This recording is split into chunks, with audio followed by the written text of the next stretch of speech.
Good evening, Internet. Welcome to this match between Oscredwin and Trevelyan, part of our Highway to the Threemus Zone group stage. I am Hupfin, joined here on the mic by Imperial Dragon. How you doing, MP? Doing good. Looking forward to seeing this race.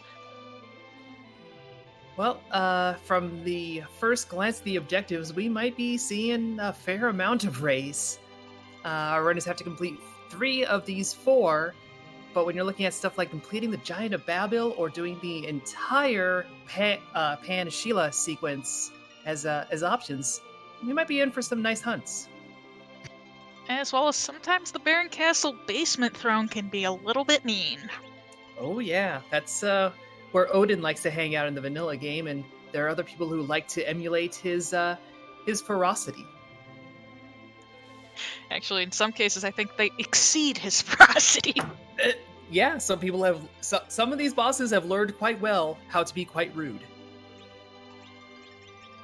But despite that tendency, we are looking at 2 runners with decent records here so far. Oscredwin is 2-0, so is looking to hit that solid, clean sweep of the group. Trevelyan at 1-1, a win here puts him in a much more solid, much safer position going into our next rounds. Admittedly, though, with some of the names that have made it into the Magma Key group, yeah, that's not necessarily the safest. I mean, that is a fair counterpoint. I've looked at who's made it in there. I'm glad I'm not in there. Yeah, we have. It's amazing how many impressive and just highly skilled runners we have in this community, and how many of them have really made themselves known just over the course of this group stage. Very true. So yes, we are seeing that we have a Kane start. We'll have to see who he's paired with. You're hoping for a mage, really. This Kane, not your best option in terms of your melee attackers, but it's a good one to start off with. If he gets some good gear, I would definitely take him. Oh yeah, although I've heard people joking that in this group stage the best gear for Kane is the vanilla agility, because it means that he's a little more desirable now relative to a Cecil. But early on, you take what you can get. Very true. And it looks like we're about to start. Yep, we are off.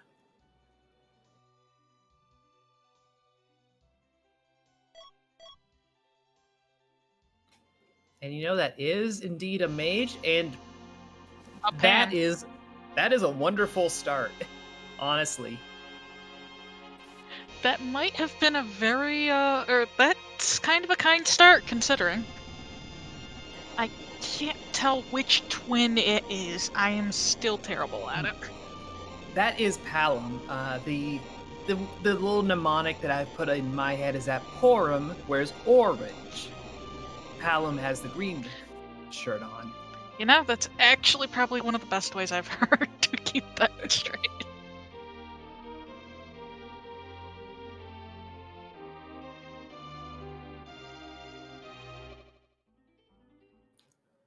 So it looks like Trevelyan is going to go and immediately pick up another pair of characters over in Mysidia. We have the free characters on, so there's 2 folks here just waiting for you to come and pick them up, and one of them's going to be Tella.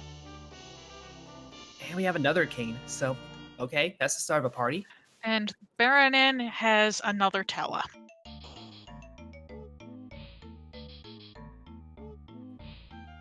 So I'm sure for Trevelyan that's going to be a little less interesting.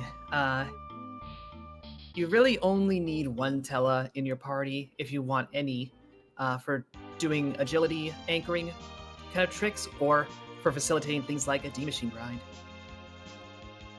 Yeah, his week is very useful once he's gone through ordeals.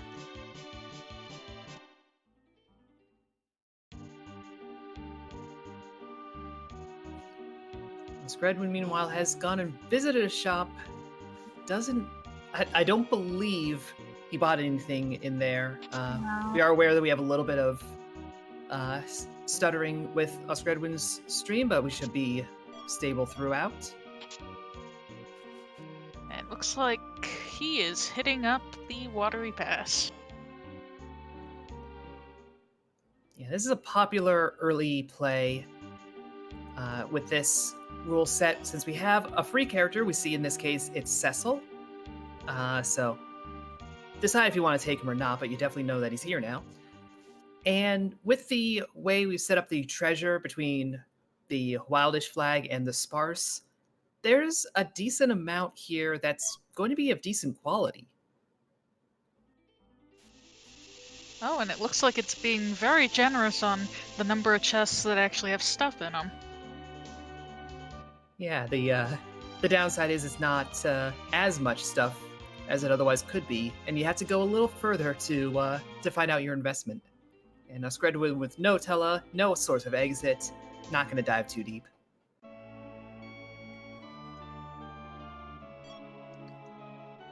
And it looks like Trevelyan's heading to Kaipo.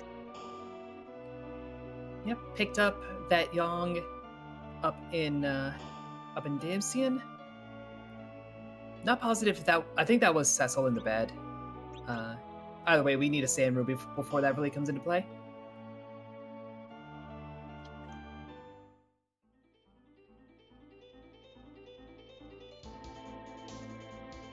And it looks like Trevelyan's not skipping out on the watery pass either. Though, having exit, I'm kind of curious to see if he goes in further. Yeah, also curious to see if he wants that Cecil. Because like I mentioned, we do have the vanilla agility on.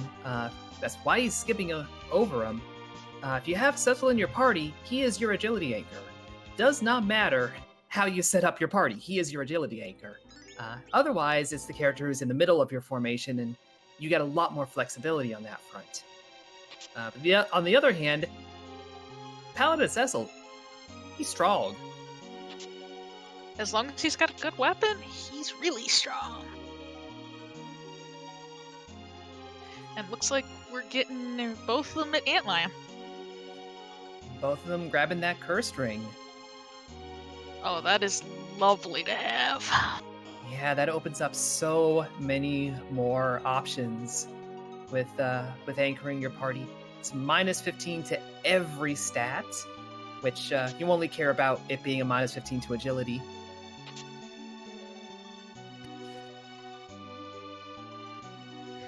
Makes it really nice for when you need something to anchor.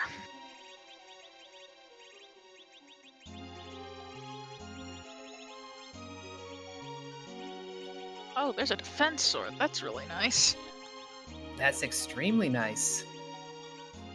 That's one of, if not the best weapons you can put on a cane.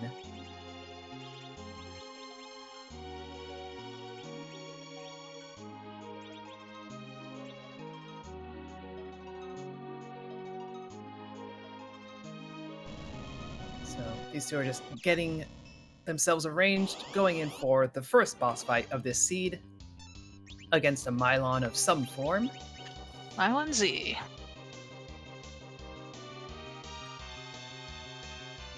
I don't know what deep ravine that Mylon Z is actually talking about today, but hey. I mean, we've gone down several staircases over the course of this antlion cave. Maybe we're already in the ravine. Good point. Could be. These are some deep thoughts. Deep because, like, we're deep underground. It's... And Trevelyan made really quick work of Mylon Z.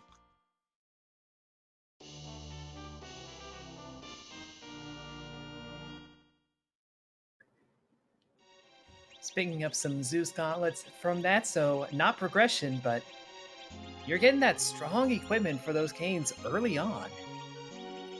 Yeah, that's definitely a nice piece of gear if you've got physical party members, which they do.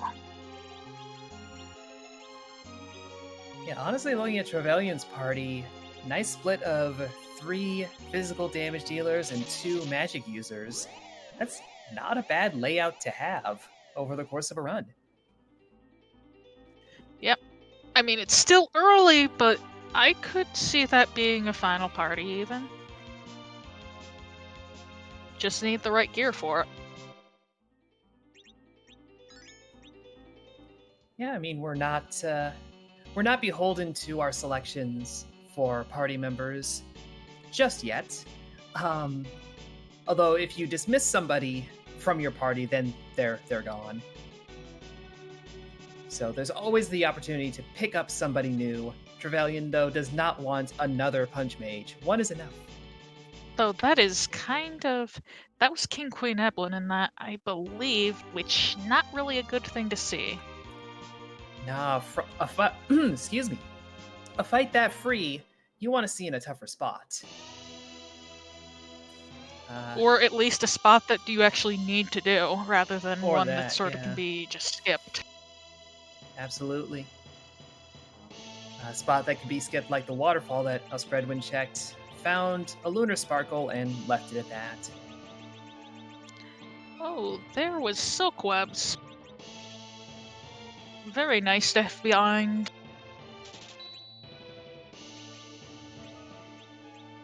Yeah, Trevelyan selling off to make sure he can afford a couple of those, even grabbing a Soma drop. Soma drops are they can definitely be useful.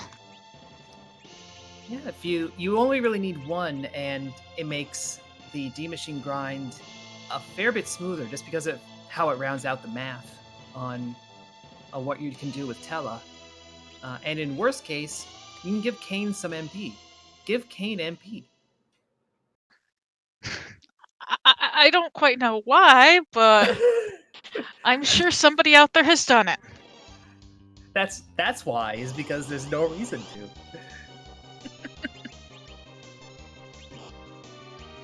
And it looks like Baigan at Fabul. Yeah, we did see reason to go visit the shop over in Mysidia. There was cabins and tents available. Very nice. Admittedly, while some people might think you don't really want the tents when you've got cabins available, it's nice to have the option of not resurrecting people. Oh, definitely. It's an easy habit to just grab cabins all the time because they are strictly better, but sometimes you want someone to stay down for a while. So you end up seeing a lot of runners going for only tents rather than cabins and just working around their limitations.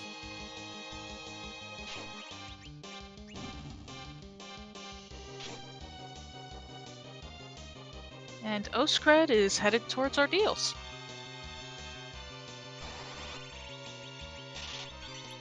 Makes a fair amount of sense with this party so far. Yeah. Getting Tella the full spell pool's kinda useful. Yeah, did ditch that Cecil though, which not a surprise. No, a lot of people ditch him. I kinda like him, but I'm not everybody.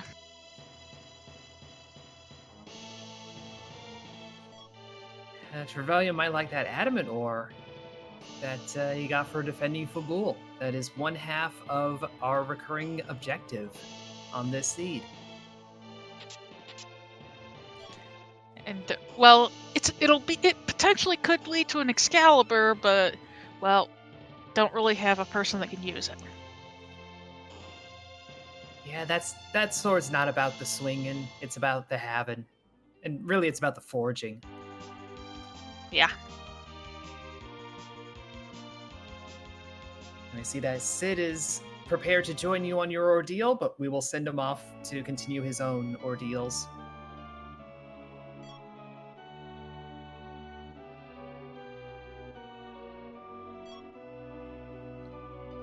There are definitely strategies and tricks that involve having a Sid in your party, but I don't think our runners are going to be worrying about those today. They're going to be worrying about Valvolus being here.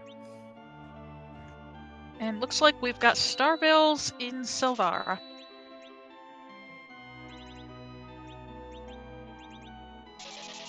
Yes, Commander Leonhard in chat mentioning something that runners hopefully are familiar with and will realize. Valvolus being here means that whatever is in the room at the end of Ordeals is not going to be your only way underground. We have left the boss safeties on, so that prevents Valvolus from blocking your access underground. Along with a few other bosses, there are a couple that you won't be running into. Yeah, Wyvern and Golbez, I believe, are two of the others I can think of.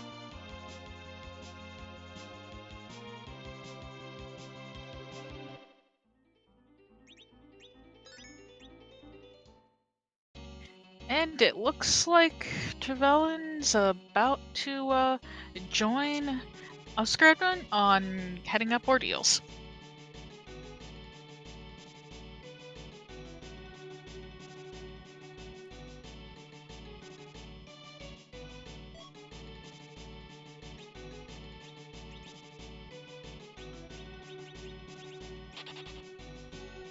But it looks like Trevelyan is going to go up there with an engineer in the party.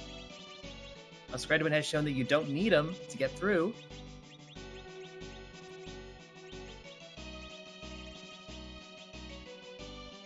But some people actually do like having a Sid. He does have a nice health pool, and he can be very useful for throwing items later on. Yeah, for his description as an engineer, he works pretty well as a chemist too.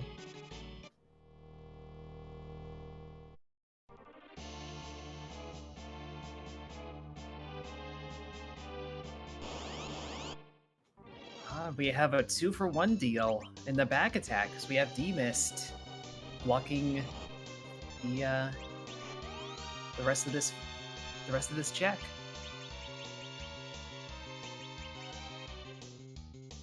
Definitely not bad to find it being turned into 2 items checks.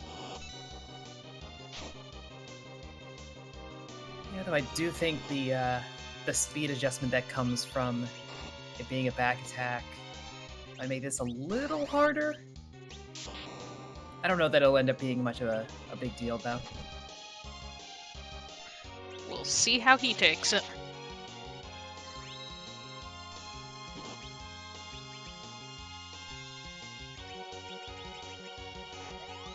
It's at least making sure to use the jump and the power attacks that aren't actually attack. Because those are the ones that trigger the Cold Mist counter script.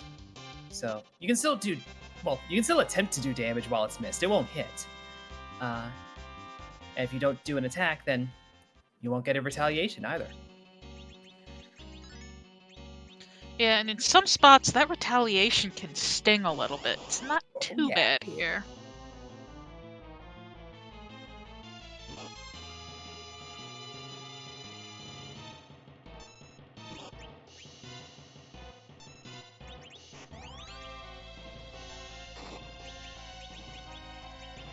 Yep, we have them both now on this D-Mist fight. Trevelyan got through that Valvolus fight very quickly, though. And as Flax pointed out, because the D-Mist being behind Val should mean that the progression has to be over in Baron. Or at least one way underground has to be over there. Yep, that doesn't necessarily mean that the Baron Inn is holding the hook or the magma key. It could be the Earth Crystal or the Vanilla Baron key, and those, chain off of that. But yeah, that's kind of it for the locations that we have left between what our 2 runners have seen.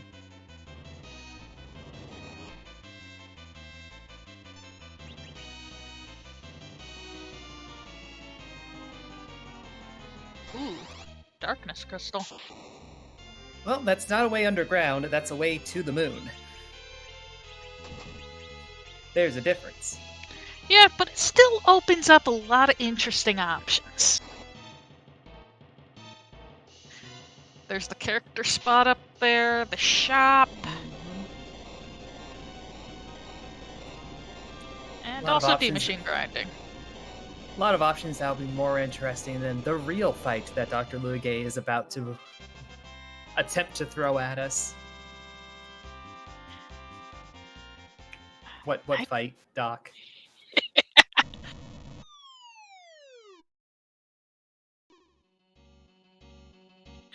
I think it's over.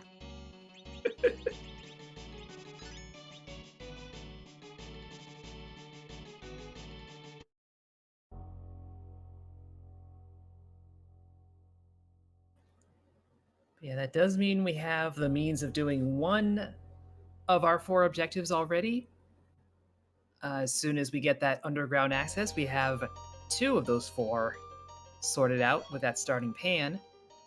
And as soon as we find the Legend Sword or the Baron Key, we'll have the pieces that we need. But those pieces could be in a lot of places. Yep. That's always the fun part. The trip to find those pieces. Yeah, that could very well decide which set of objectives these 2 end up completing. We have seen a decent number of matches in this group stage where the 2 rivers end up being completely different sets of objectives. I'd say completely different, 2 of the same ones, but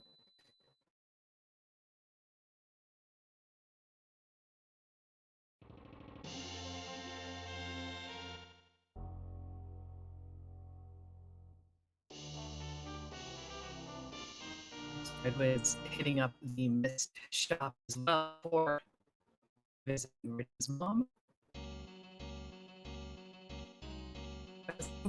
Quality gear and hey, there's an Excalibur that you didn't forge. Okay.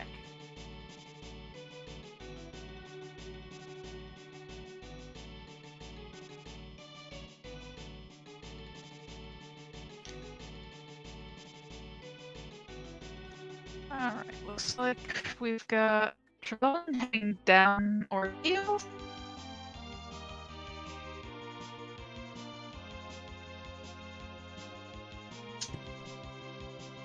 Sorry about the little bit of technical difficulties there. I think my partner is currently having a little bit of Discord. I think I'm back. Alright! Computers.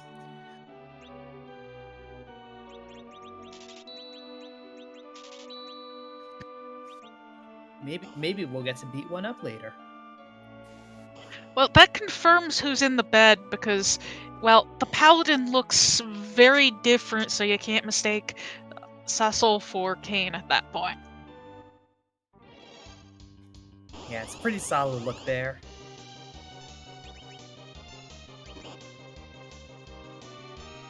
And Trevelyan is hitting up that Odin fight.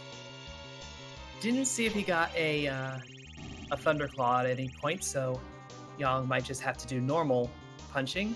Not that it matters. This spot has very little HP.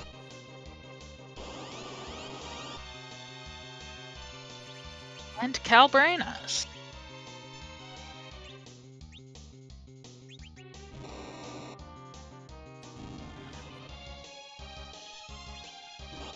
A little more HP and just enough that Kane may have betrayed us yet again.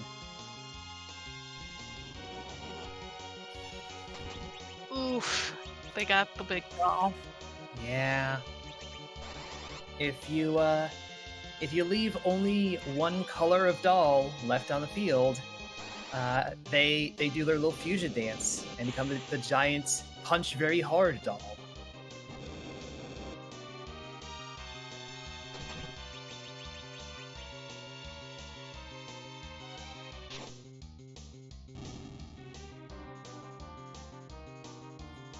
Oh, but Oscredwin falling into the same trap. That firebomb is just not enough.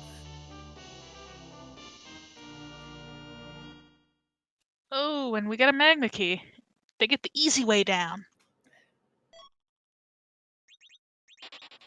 Well, can't win them all. Still plenty of chances for the seed to be rude, but it was nice enough to not go hook.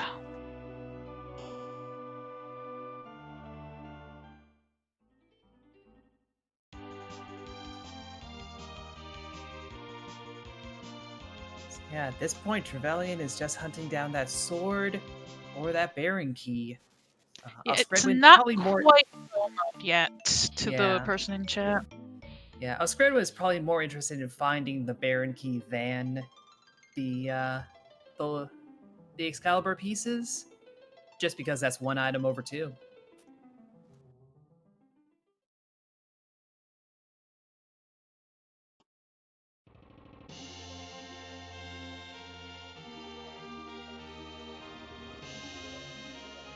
This is Trevelyan racing the Big Whale, the ship of light from the moon. And also from underwater, I guess.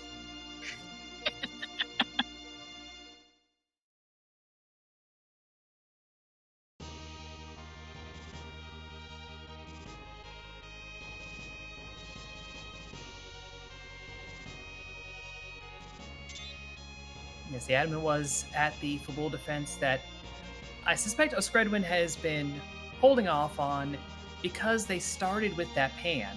So he really wants to do that whole thing all in one go. Go down, whap Yang, get the item from the sylphs, come back up, do the defense, get both Sheila items. It's kind of the dream in that sense. And it saves a lot of going in and out, because that place takes forever because you can't exit out of there. Yeah, it's a not terribly winding castle, but it's a little winding, a little twist and turn. A little child on the moon, apparently. We have another Palom.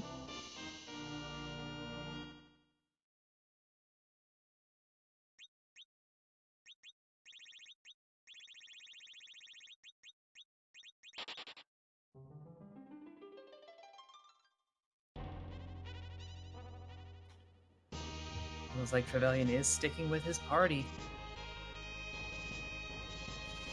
It's a fairly decent setup, so can't really blame him.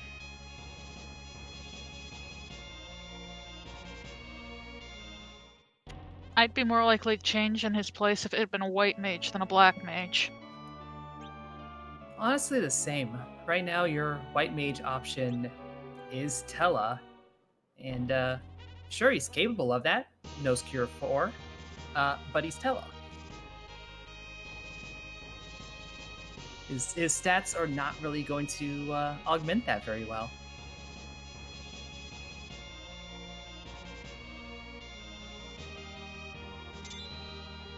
And Oscred is going down to hit Yang.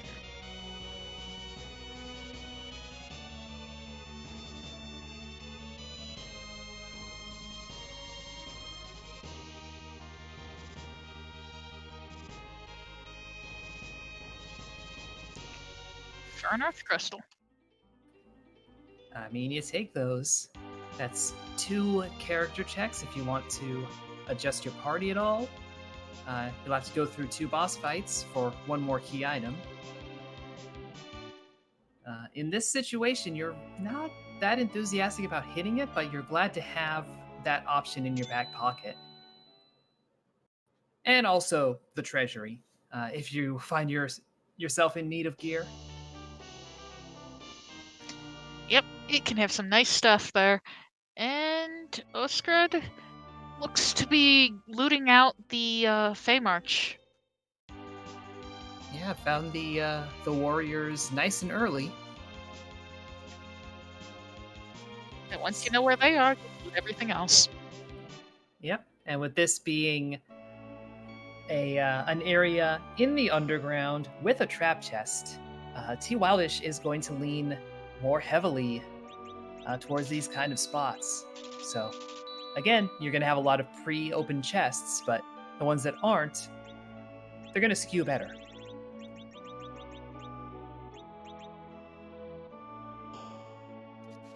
We'll have to see if we get a chance to do Rate That Treasury tonight.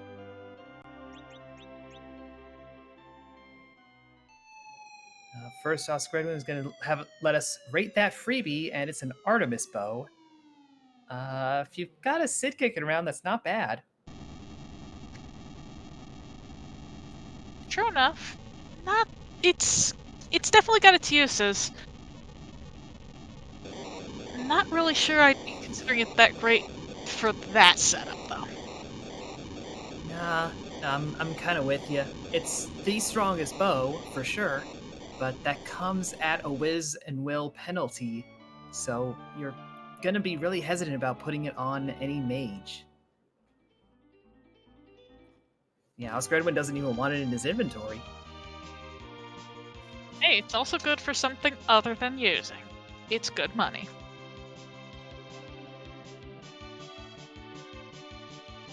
Then again, a lot of the best items in the game, you can say that same thing for. Very true.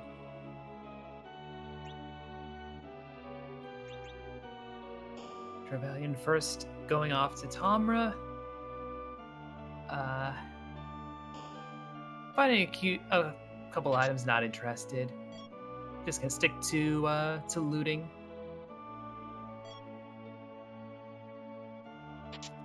Jobdorf is a dietitian today.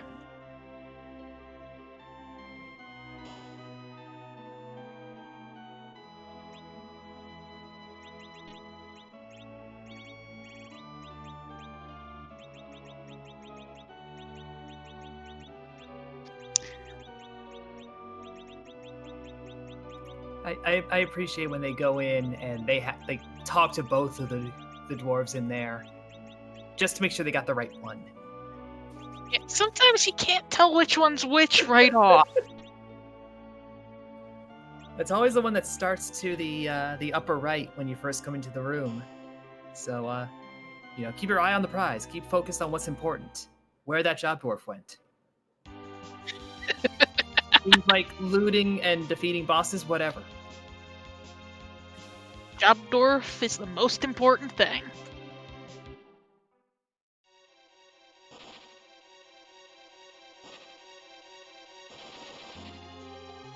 So we do have Trevelyan going down, visiting the Fey March, not bothering to loot the cave along the way, although we saw from Oscredwin it wasn't that big of a get to hit this up, so it's going to save a little bit of time just by not bothering to loot.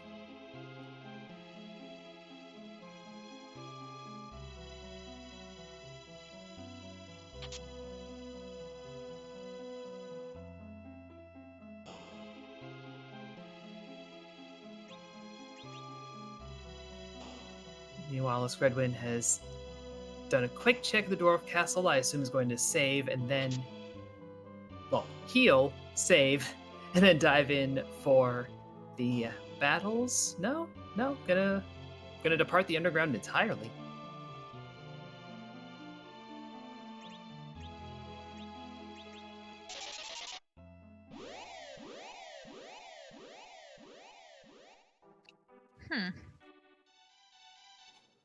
Yeah, gonna just wrap up the Fabul stuff first, I assume.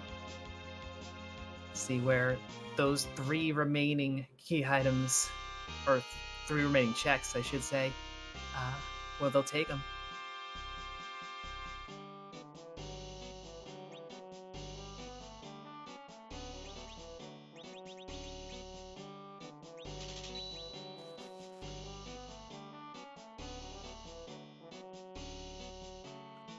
And Oscred is going for the bull gauntlet.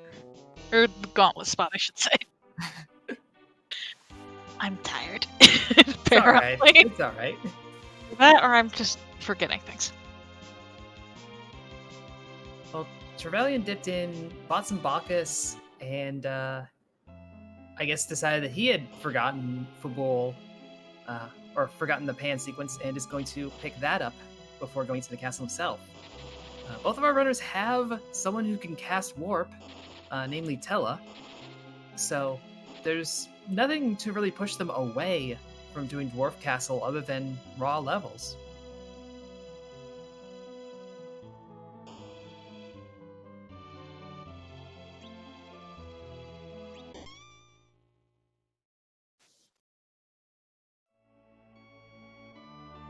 Alright, now we get to see what Sheila's got.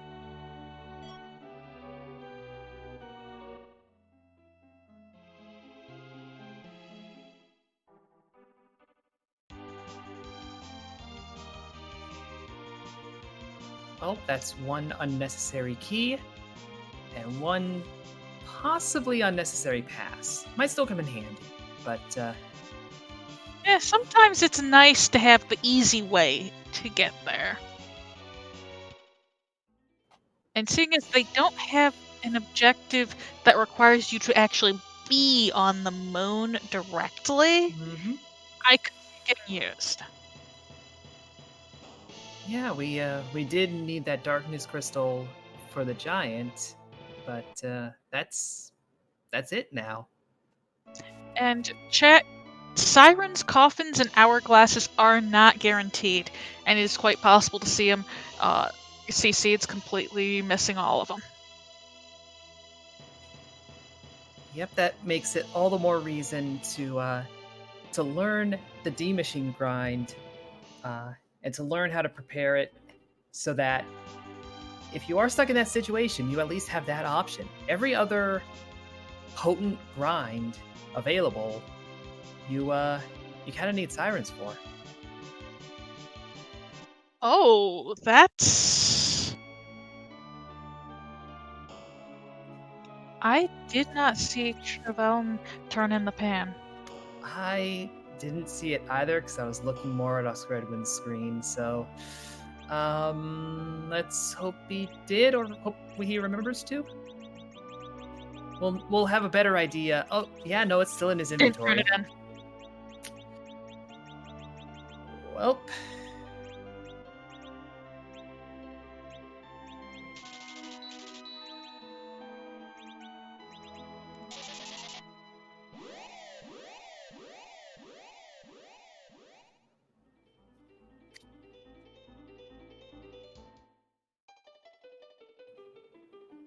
Hopefully he finds time to go back sooner rather than later. It's not important for the item, but it's very important for the objective associated with it. I will say, this is definitely not the worst treasury I've seen. I saw some nice stuff in there. Oh yeah, Like- white spear, white shirts, heroine robes. An Avenger, I solid believe. treasure. Oh yeah.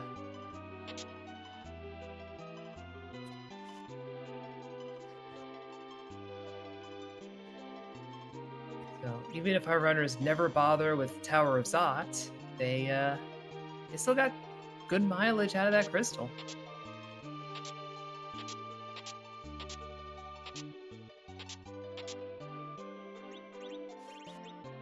And if you missed it the first time, you get to see it a second.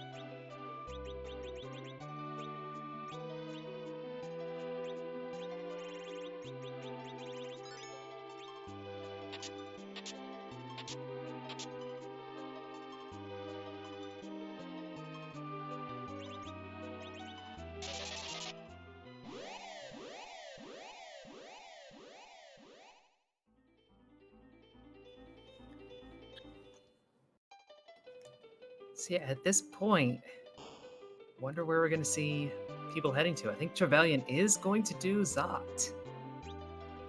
We have not done a ton of battles thus far, so we are really leaning on that gear to be able to get through anything of meaningful difficulty. And Oscred is going to raise the whale.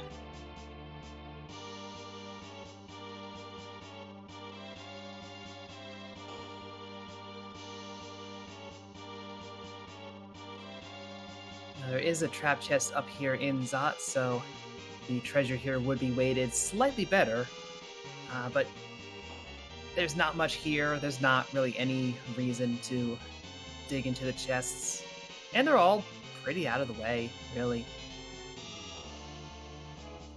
I don't expect, if Oscredwin comes up here as well, I don't expect him to bother looting it as well. Trevelyan Objective 3 is still outstanding. He has the pan in his inventory, so he has not done it. I hope he hasn't forgotten about it.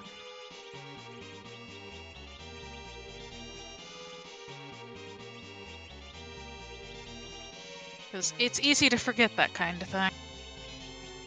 Yeah, especially in a race context when you've got a lot on your mind across the race itself, the seed, knowing your opponent, trying to have a sense of where they might be, and if you're feeling ahead or behind.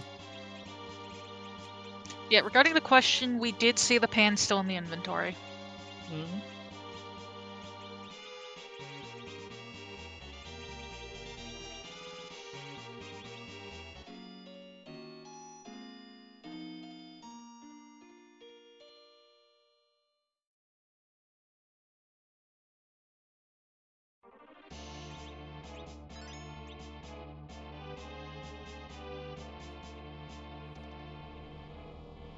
Now, Oscredwin is up here in the giant.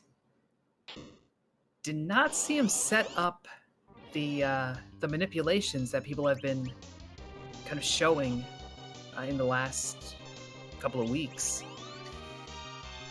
And doing it without the manipulation can be a little bit difficult with the fact that you can't run from battles in this flag set.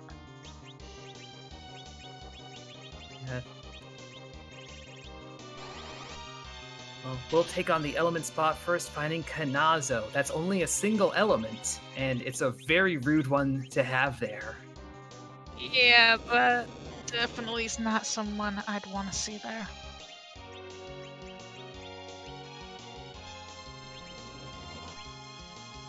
Trevelyan, meanwhile, fighting another one of the fiends, the leg.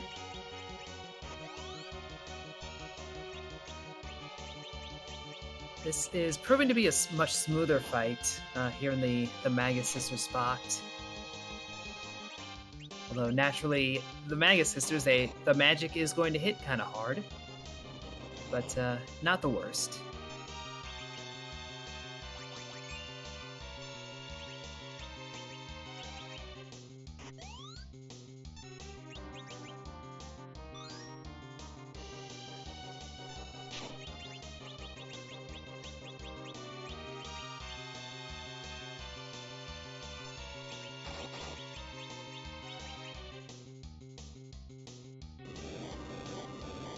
Well, Oscred's definitely setting up for a literally looks like a D machine grind.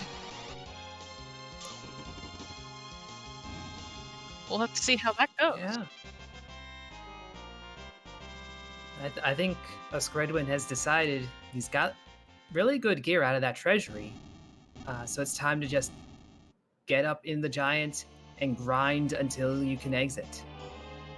Until you're able to come out the proper side. That's not going to be the fight that does it for you, though. Oh.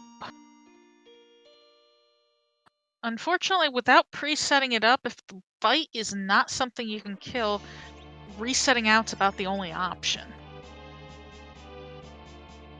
Yeah, and not having it set up means that, sure, you find the Searcher and the Beamers, but you don't know if it's the right Searcher and the Beamers. Making it sound like it's an old pop group, but you might get the counterfeit Beamers, the cover band that plays on Tuesday nights, and summons the Centaur. Fair enough. Look, I don't know where I was going with that either.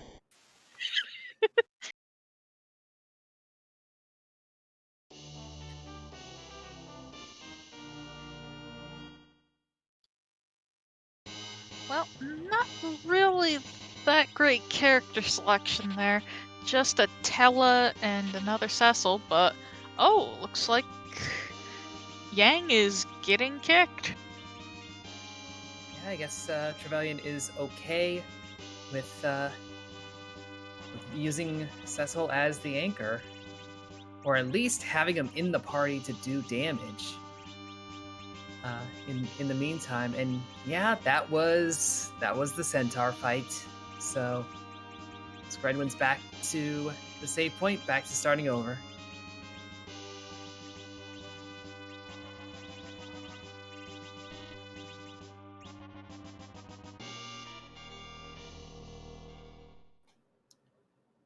Yeah, Trevelyan immediately cursing that Cecil.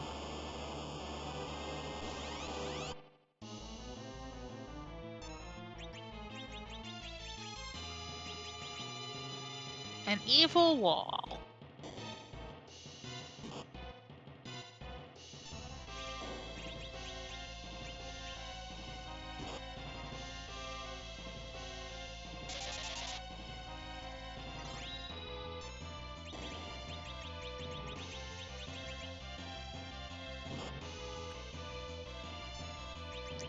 Oscred's not having very good luck here.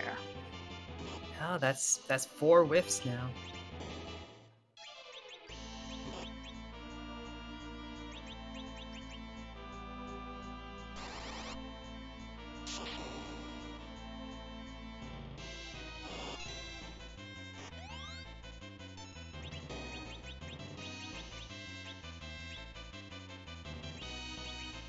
Yes, our tracker this evening, Twisted Flax, really really adamant about, there's a chart to avoid the situation. There's information that has been deduced and pieced together so that you can always be sure you have the D machine fight. It helps to look that stuff up.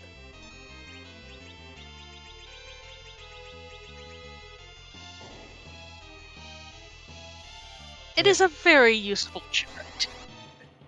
There's a bunch of things in this game where skill is really about mastering techniques and things like that, but there are plenty of points where it's just good knowledge that gets you the advantage.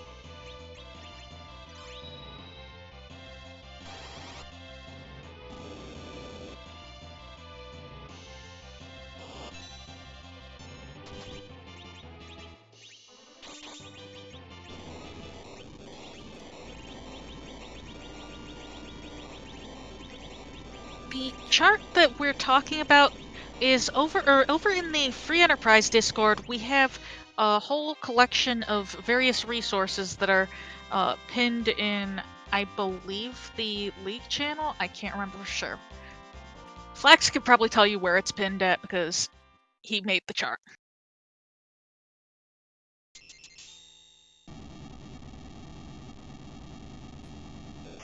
Meanwhile, Trevelyan has taken care of that evil wall. Everyone's still standing at the end of the fight too, so that's experience on everybody. We'll see what the key item we get out of this whole ordeal will be.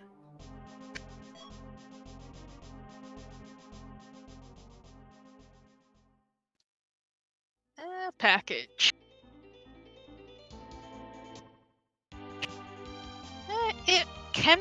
It can be a nice key item. Just depends on what you're looking for. Sometimes the character can be useful. I guess Trevelyan is willing to at least peek it really quick. But I would say that whole Zot, really the best thing that he got out of it was a Cecil that he can use and get some fights going.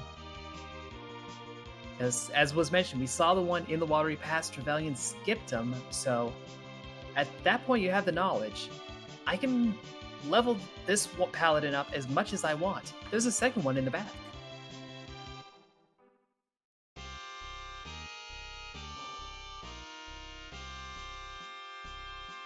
Oscred is really, really determined on this one. Well, at least he has found one of the layouts that will get you it. But it can also get you a centaur, so you gotta fight through these beamers first.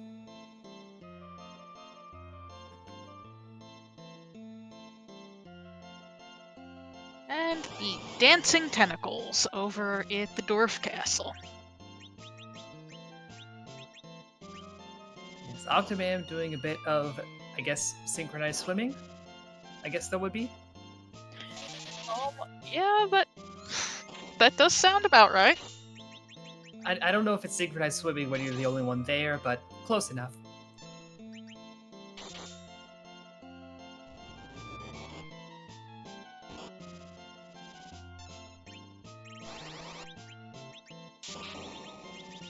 Oh, Oscredwin has found the D machines.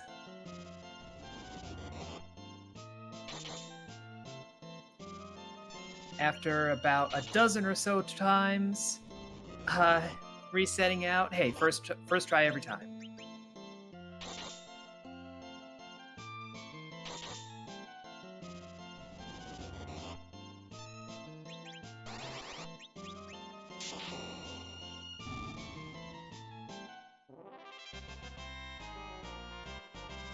Fairly seamless Octoman fight.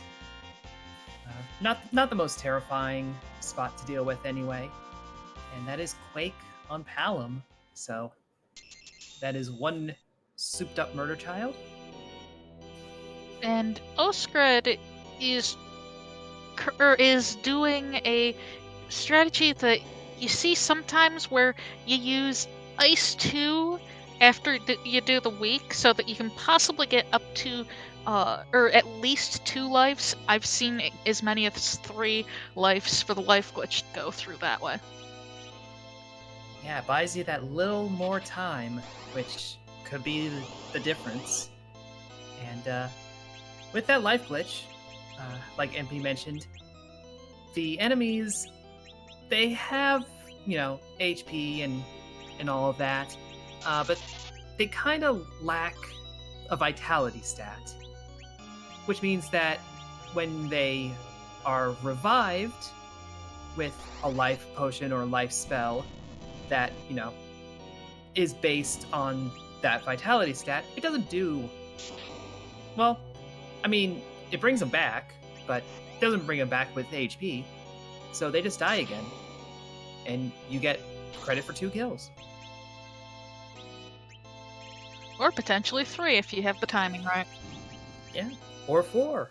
Maybe. I'm sure someone has done that. And Trevelyan is currently made fast work of the Mylan fight. Yep.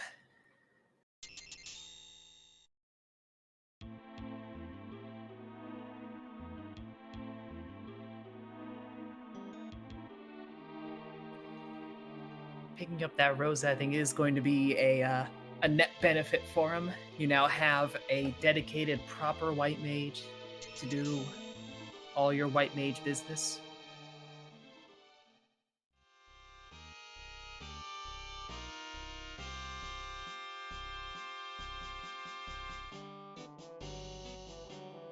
I honestly would not be surprised to see when Trevelyan's ready to head up to Zeromus, that he goes and picks up that Watery Pass Cecil and gets rid of Tella in the doing.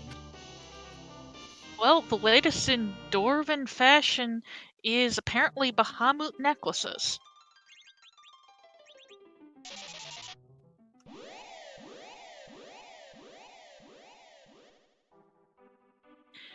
Ooh, and we may see music even.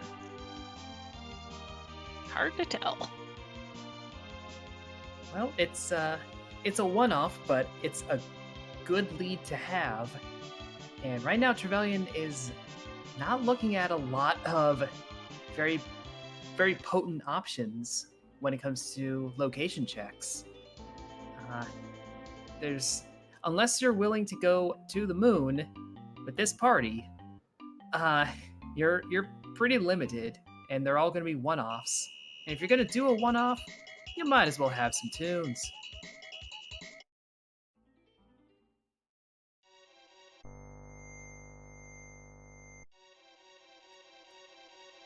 I mean, right now there's not really...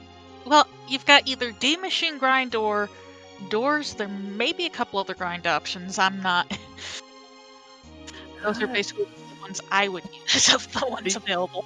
Yeah, the only other ones I can think of, again, they require sirens. Those being your egg grinds, possibly warlock grinds on the moon, or the King Ryu's. Again, you need a way to summon them reliably. That's what the sirens are for. So with those seemingly out of the picture on this seed, it's D machine or it's doors. Those are strong options.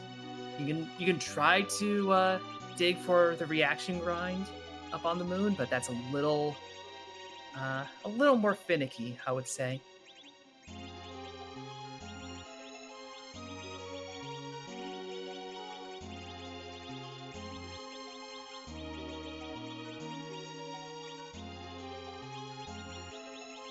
The reaction grind, for those unfamiliar, because it's a pretty niche one, involves getting a certain encounter on the lunar surface and casting Lit 1 on a specific enemy, a specific grenade type enemy, which causes it to fire off the reaction script and just wipe out the enemy party all in one go. So you get lots of XP relative to the effort that you put in. Aside from the effort to actually find the fight, that's a little more challenging.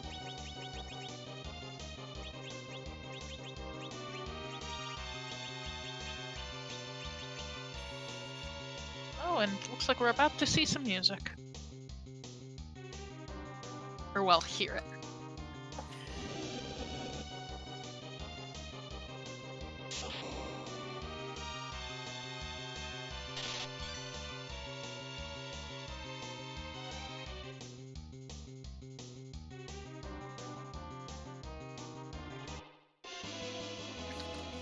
I guess here we'll keep it quiet so that you guys get to hear the lovely music.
Folks saying in chat it is Frog's theme from Chrono Trigger, a game that I've not managed to ever go very far in.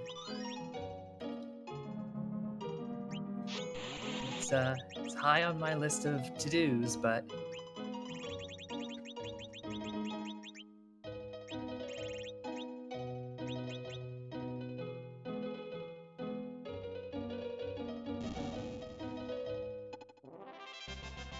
It's definitely a good game. yeah, unfortunately we don't get to hear much of the music this time, as we had the Dark Knight Cecil fight, which just swoops at you 3 times, gives you a little speech about morals or something, and then fades away. And you get the hook in the process. Not necessarily not necessarily the item that you really want there. Though there could be sirens in Eblin. Yeah, that's pretty much the only thing that'll be a saving grace for it. Otherwise, we're back to looking at Keyless Tower, we're looking at Fey March, and we're looking at the moon. Oh, true, yeah, and the character check. Yes.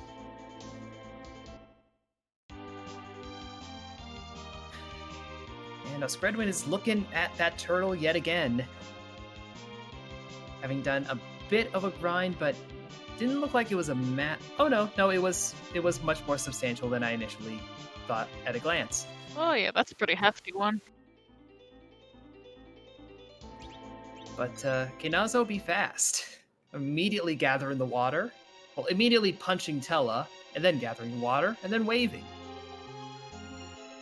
And almost wiping out the entire group in one go, even a 4,000 HP Yang. Wow, that's not nice. No, that's substantial. Because yes, Kanazo's wave is based off of a percentage of his current HP. And the element spot is one of the highest HP spots in the entire game.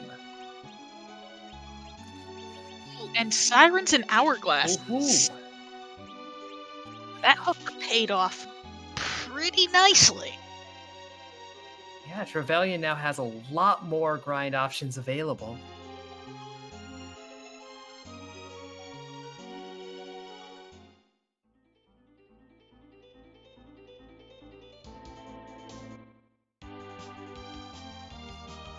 And not even bothering to see who the character is, who the bosses there are. No. Trevelyan just wanted to go shopping. That's all he needed.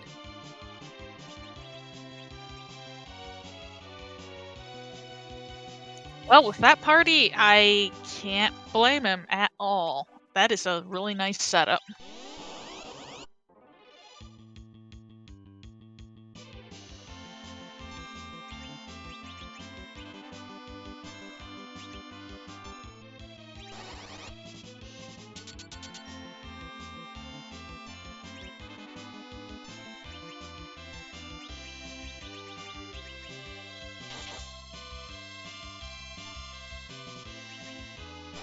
Time for some scrambled eggs.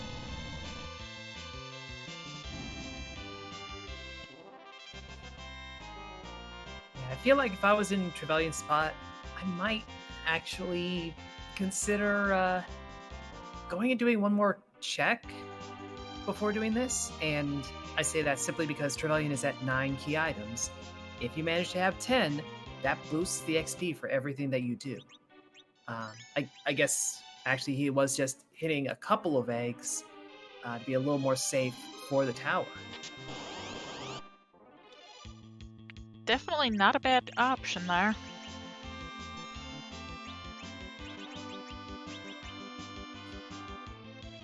Oscredwin is just beating his head against this. He's going to crack this turtle shell, one way or another.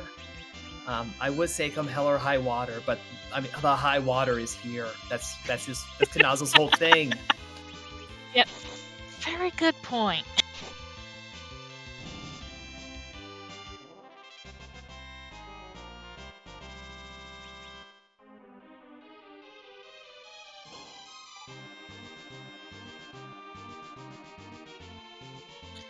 Turtle can be very mean in some spots.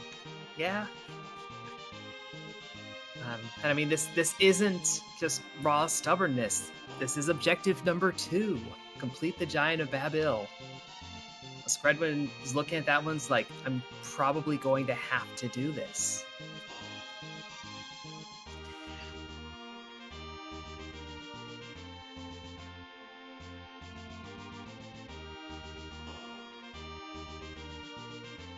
Yeah, I guess Scala is right.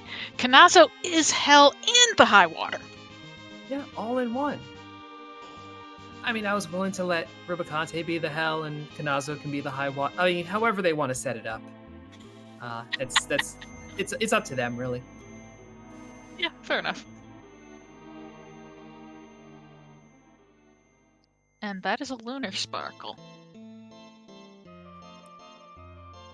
I don't believe we've seen any lunar bosses actually get fought so far, unless I'm just blanking.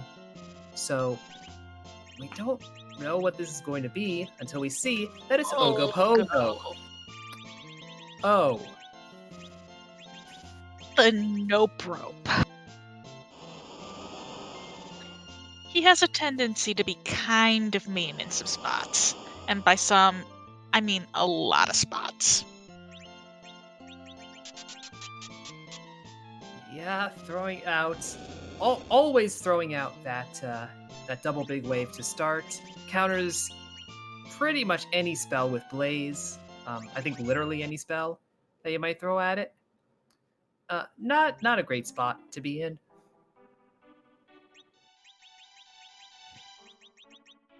Yeah, one of those spots where I see it and I go, maybe someplace else? But we'll see if Trevelyan has the same thought process. Well, he certainly appears to be outside the tower. And Oscredwin certainly appears to be leaving the giant. So, I feel like both of our runners are taking a moment to recalibrate, seeing that we're just past an hour and it's not looking very friendly. It never hurts to take a moment to recalibrate from that kind of situation.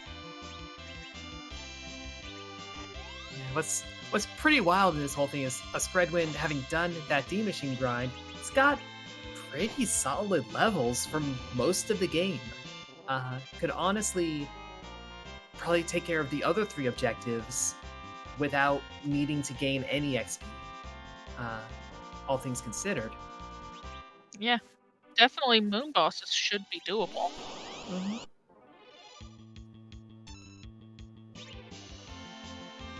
Yeah, at least the upside is we have seen D-Mist, so we know D-Mist. We know there's nothing behind the giant. There's a character, and that's it. We're not going to have a sneaky hidden item. So if that's the objective that we have to leave off, we know that we'll be able to. Yep. This set was a little bit kind in that area.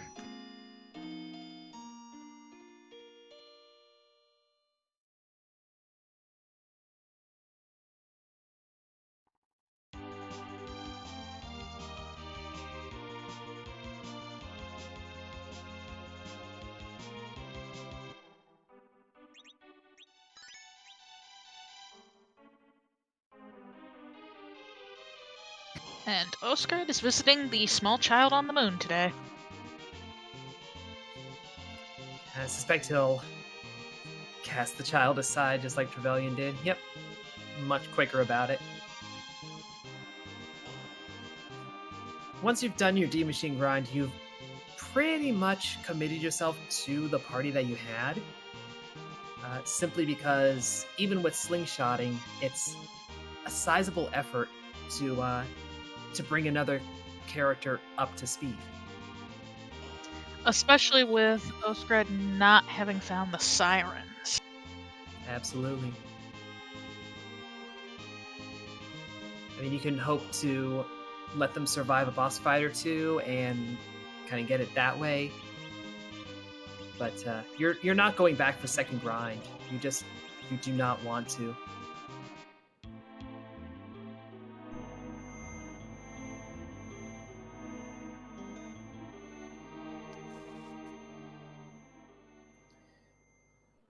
And another try at rope. Second swing at the upsetty spaghetti.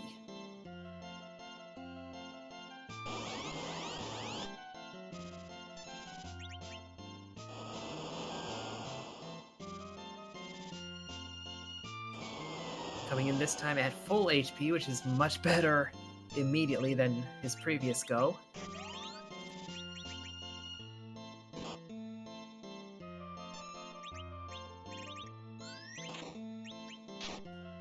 Honestly, these punches aren't that bad.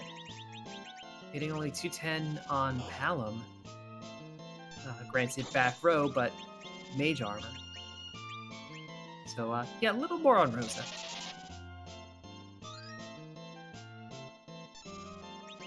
Let's see where Oscred goes first on the moon.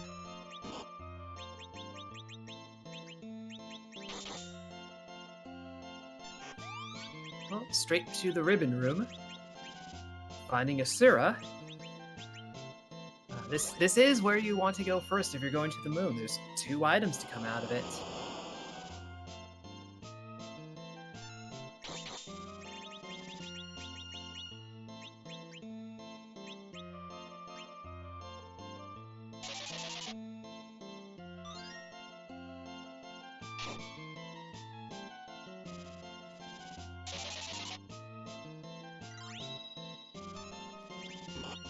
This spot might be a little too fast to try and do any sort of life blocking, so you would want to go with a reflect strategy, and you kind of need Tella around for that unless you want to double Star Veil, which should be an option.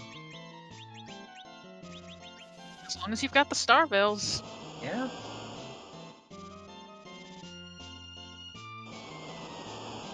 it's always possible in that sense. It's just, do you want to invest those items if you have them, or do you want to save them for somewhere else?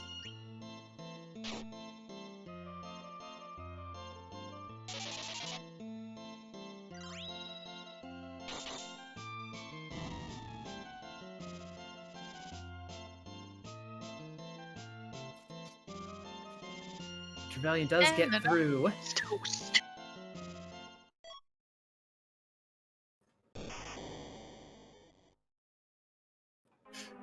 For another Bahamut necklace. I tell you, they're all the rage in the underground these days. Apparently.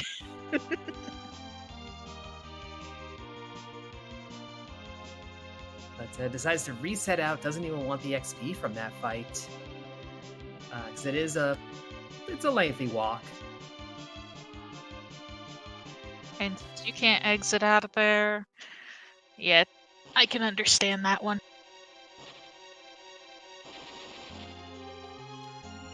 There's a certain extent to where you kind of hope Trevelyan runs out of options, because that might force him to remember that he still has the pan, still has to turn that in.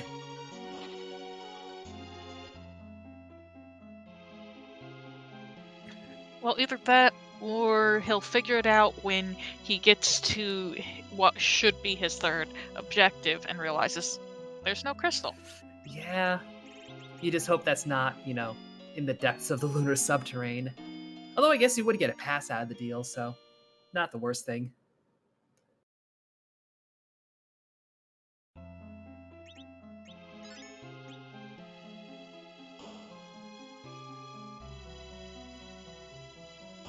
Oscredwin making his way through this Ashura fight. Even if you do manage to handle the magic, which, I mean, he's been doing that, she still punches pretty hard here.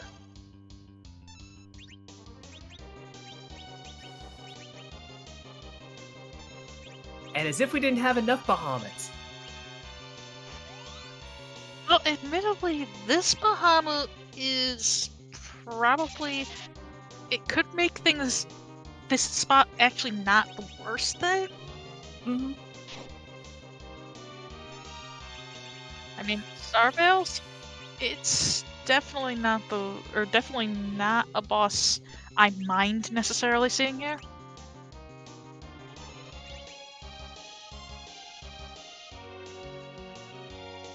Yeah, considering this is a spot with some pretty potent physical damage, getting swapped in Bahamut, someone that only does those mega nukes, just only doing quad nines. That's preferable.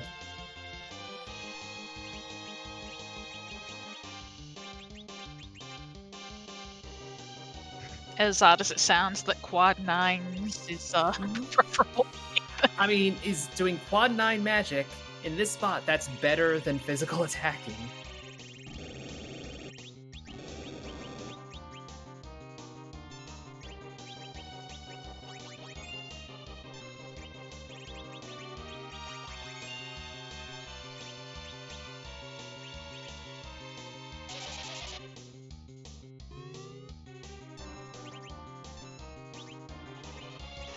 Now, Oscredwin gets through that Asura fight in the Ribbon Room. His rewards are a rat tail and a spoon. Both kind of useless for him right now. Yeah. No one that can make use of the spoon, and, well, no hook.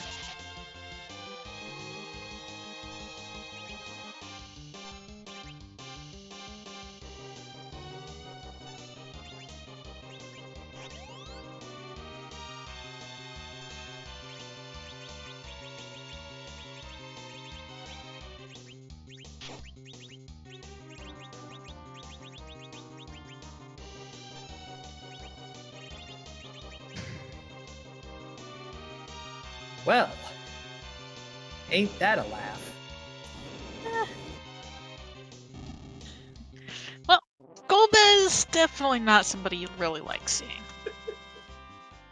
I mean, I didn't say we were laughing. It's the game laughing He's gonna at be us.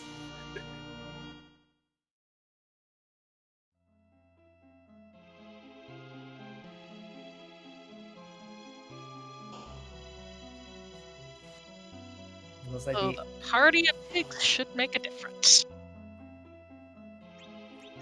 Pig and Minnie will actually protect you a little bit here. The game has what you could call a priority system for status effects, and this hold gas that you just saw do nothing. That's because it casts Paralyze, which is lower priority than Pig or Minnie. So if you're already, you know, afflicted by one of those, you can't be paralyzed. You can still be one shot by Shadow, mind you, but you cannot be affected by the hold gas.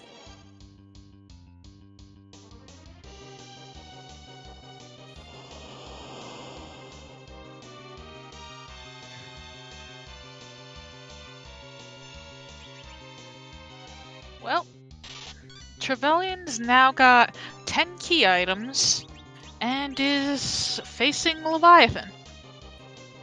Yep. Leviathan in the Fey March, clearly not friendly.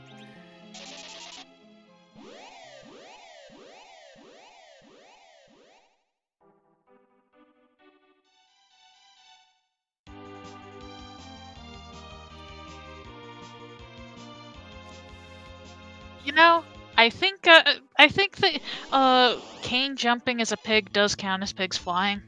I really do. Oh, absolutely.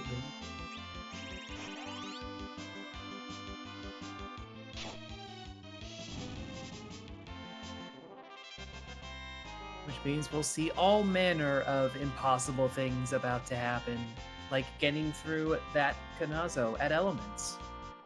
I'm pretty sure that's impossible, but pigs fly now, so.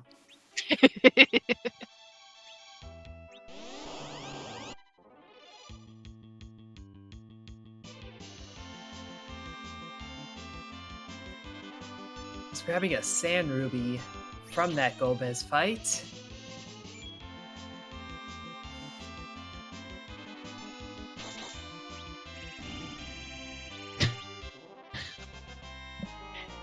And as chat pointed out, yes, we do have pigs in space.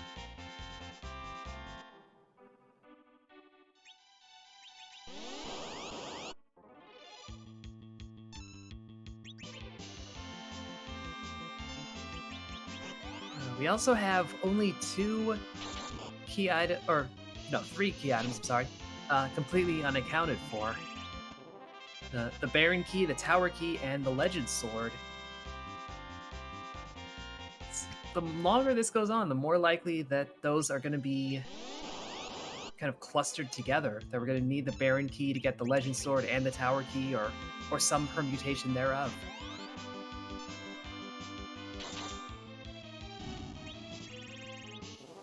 Ooh, we got Plague. Yeah, just depending on the agility setup at the fight, can be kind of free.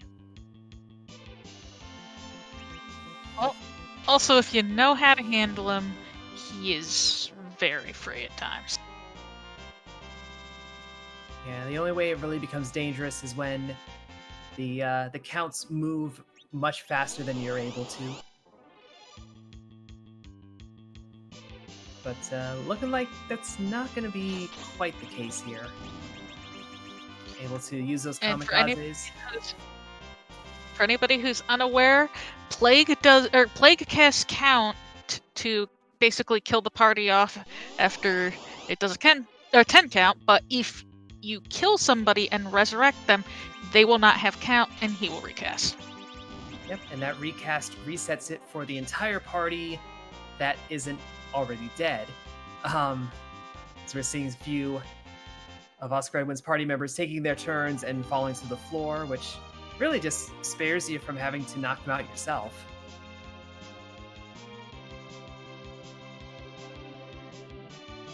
As long as you don't lose everybody, you can always recover in this one.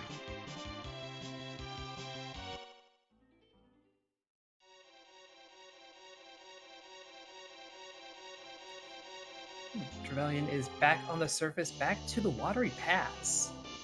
I guess picking up this this backup paladin.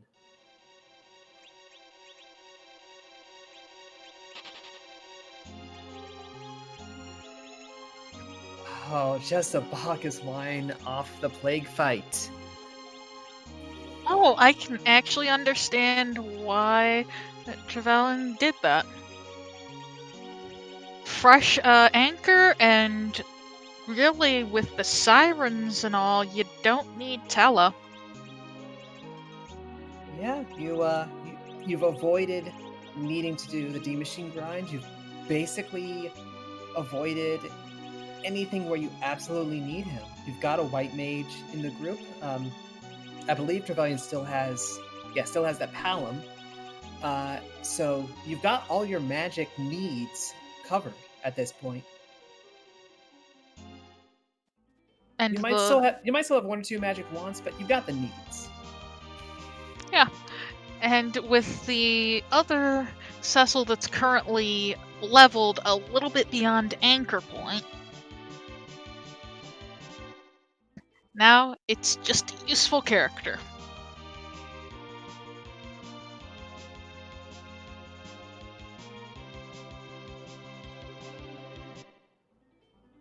We'll see what Trevelyan's plan is as Oscredwin takes on the Mom Bomb fight.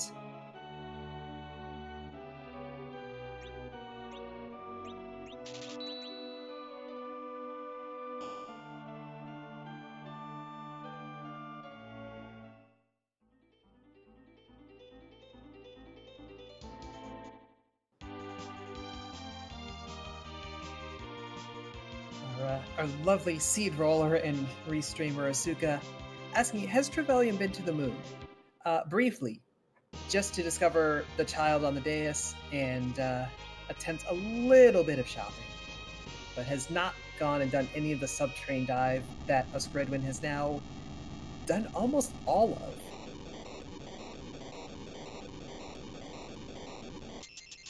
And there is the Baron key at the Wyvern spot. Oh.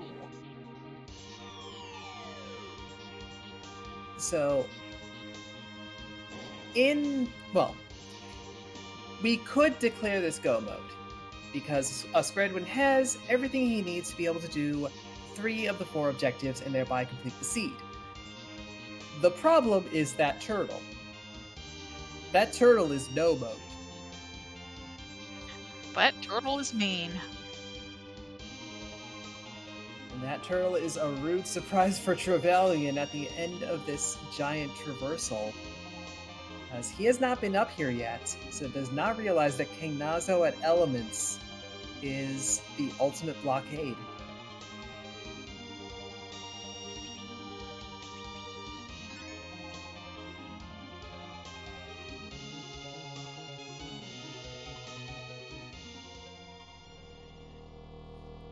Meanwhile, Scredwin is going to go do one last altar here. May even go all the way to Cave Bahamut if this doesn't provide the value, just to clear off the moon for good. And Dark Imp fight, that's value. Very nice, easy fight there.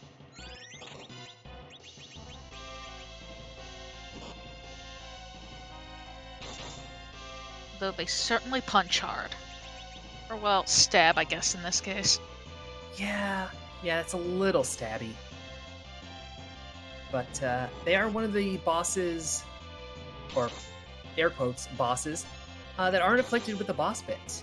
And therefore you can use things like hourglasses on them, you can use the stone spell, all sorts of things that other bosses are immune to. Coffins are pretty nice on them. Oh, coffins are lovely.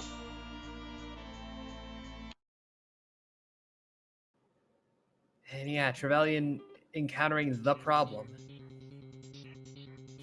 And the reset.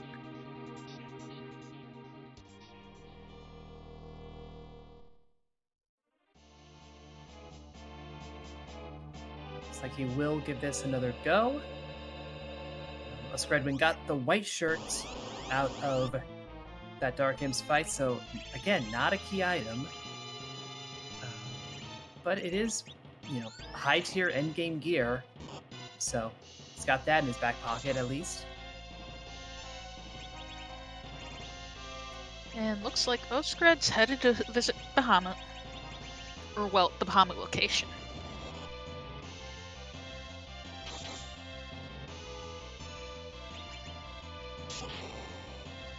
Yeah, again, you're on the moon. You've done every other spot.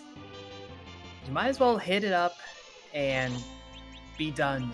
Be done with your visit. You've got the pass. You don't have to ever come back.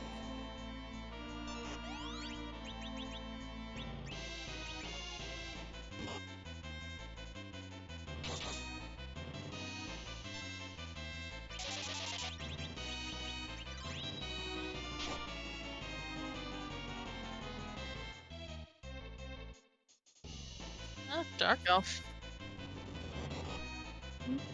Reasonable enough fight, I suppose.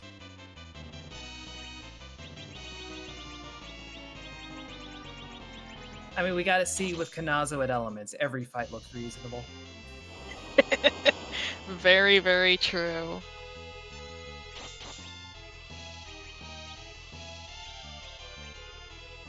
That Kanazo just makes... I can't think of much that's more, or much that's less reasonable, or less unreasonable than that. Honestly, you could throw these teams at Ozma from Final Fantasy IX, and our runners would be like, finally, a relief, an easy fight.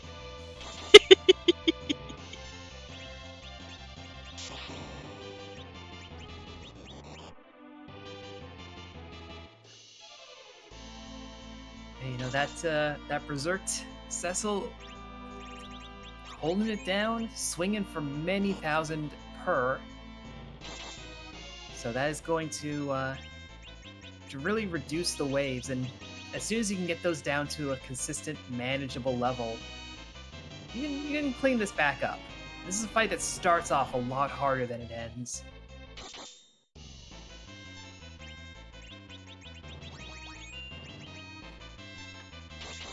And Bahamut Cave just had an adventure. I mean, it's a lovely sword, but it's not the one we wanted.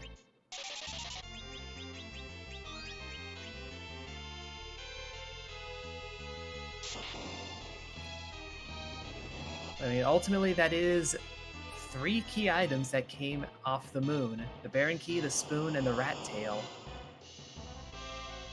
And it may be that the Baron Key is the only one that provides any value at all. Well, looks like Turtle's possibly going to go down soon.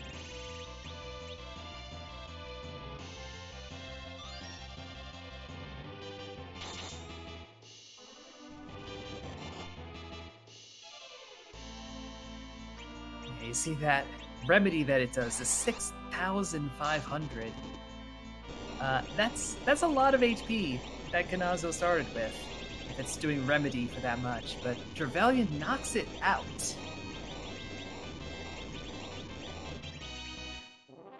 Bet he's very happy to see the last of that turtle. Getting a huge infusion of XP and not putting it on his Anchor Cecil. That is a very solid ending as well.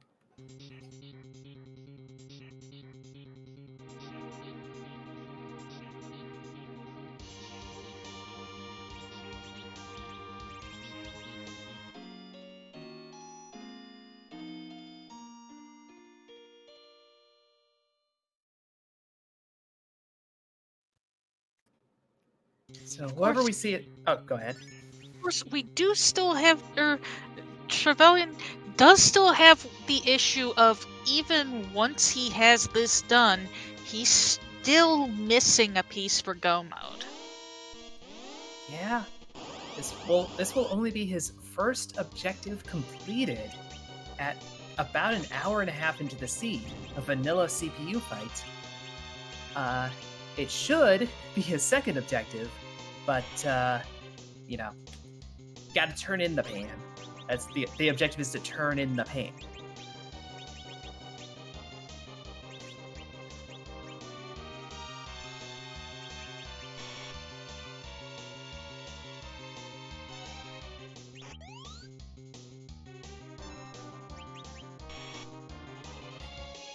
And there's the elements fight that Kanazo was taking over. They're over at the Bygone spot. And the lovely folks in chat are blaming Deathus for this vanilla. Look, folks in our community that roll a lot of the seeds, that do a lot of the restreaming, we appreciate them dearly. They develop reputations over time. Dathus is a bit of a reputation for vanilla. Asuka, bit of a reputation for these rude and at times meandering seeds. So, I don't know. There's a moment of Dathus in this, but I think this is a true, pure Asuka seed. Oh, that is a very kind throne. Yeah, I was so hoping that it would be the Fubul Gauntlet there just to cap this off.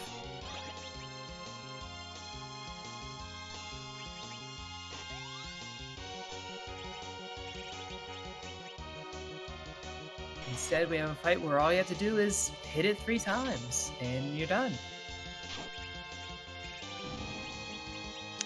That's actually almost a disappointment after everything else. Yeah. Though, of course, Oscred still has to either find, the Legend Sword or take the turtle down. And speaking of the sword. Yeah, I think the decision has been made for Oscredwin.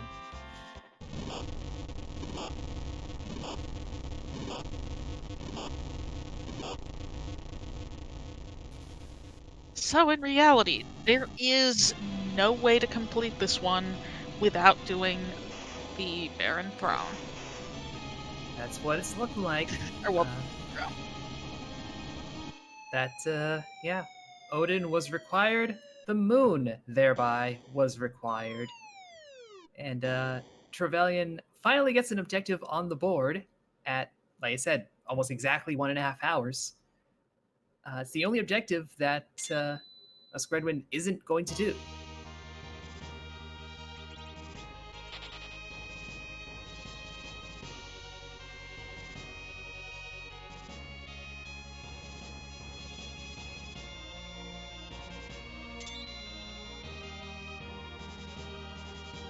So really the main hope that Trevelyan has here is if the issues Oscredwin had with fighting Kanazo reflect as issues fighting Zeromus. But those are 2 extremely different fights, and it's hard to say that's going to be a problem. Oscredwin's got lots of levels going on. Definitely.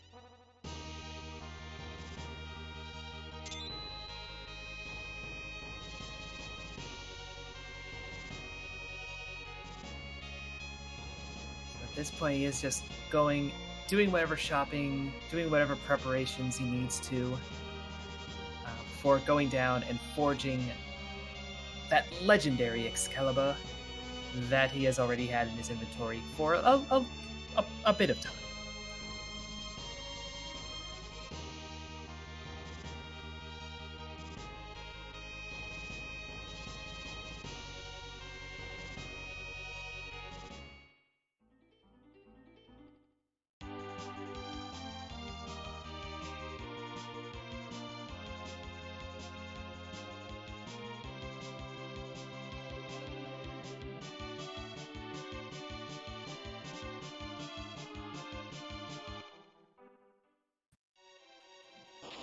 It looks like Trevelyan heading back to the Feymarch. He completed both of the fights down there, didn't he? I thought so. I could be remembering wrong. Yeah, or I could just be forgetting something of meaningful value in the shop. Oh no, our Twisted Flag pointing out. Yeah, reset out of Leviathan.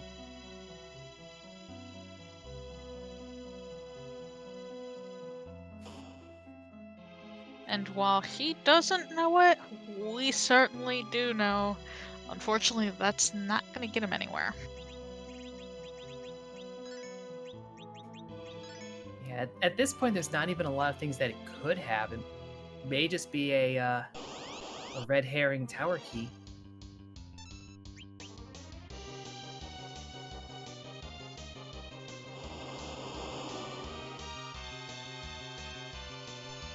Oscredwin found some crystal rings at the forge shop. That is the most gated shop and therefore going to be usually the best shop, or at least the one with a lot of high tier gear. Yeah, Coco is usually pretty nice for that.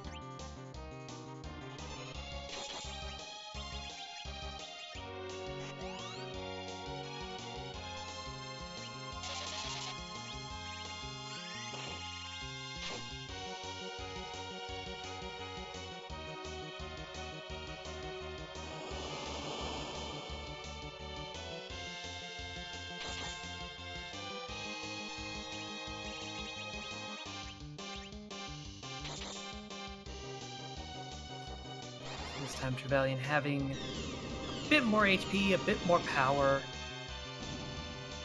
being able to consistently heal through the waves, and just drop some rocks on Leviathan. That works. A little bit of swag there. Yeah. All for a sword that this party can't use and Trevelyan extremely doesn't want. Yep. You ever not want something so bad you go to the moon? That's basically what Trevelyan just did. Yeah. That is exact. Yeah. I do not want so much that I'm just going from the underground all the way to the moon.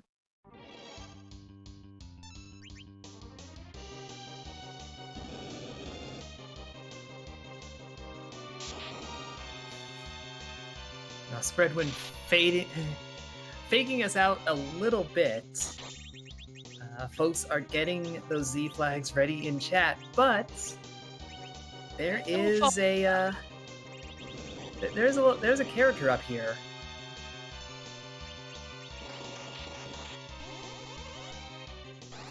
That is it. Guessing switching something out for an anchor. I'm gonna no. Oh. And the reasoning might sound a little strange. Tella, his agility is too good. We saw a quick check that Tella's agility was at 15, presumably not wearing a curse ring at the moment. Curse ring reduces all your stats by 15. That puts Tella's agility at 0. That's a weird number to have as your agility, and it messes up a lot of strategies. Okay, that makes sense. I didn't think about it. Yeah, it's one you generally don't, because you're like, lower number is better, just let the old man rest. But that is the spot where it's actually kind of troubling. So one quick fight gets him up to 16, curse ring puts him down to the perfect 1. You're good to go.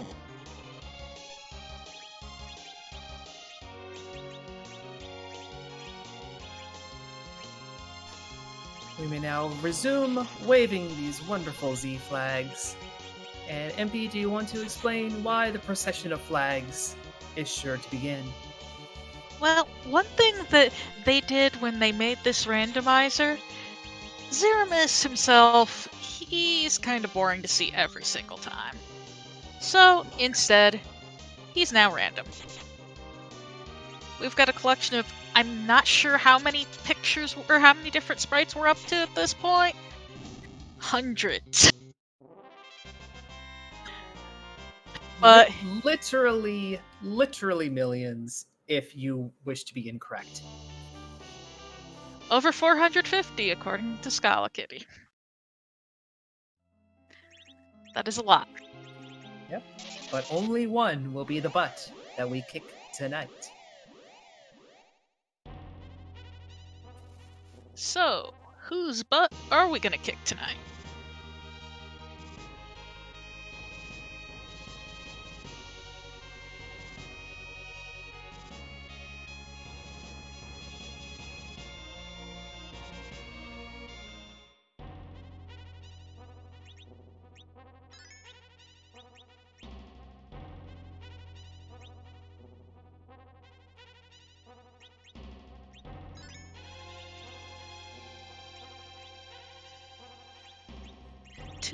To Lurkbot over in chat, you only have to complete 3 of 4, but it's kind of a little bit of a weird setup, so you're gonna probably end up having basic, or in Trevelyan's case, they're gonna end up with basically the stuff to do all 4.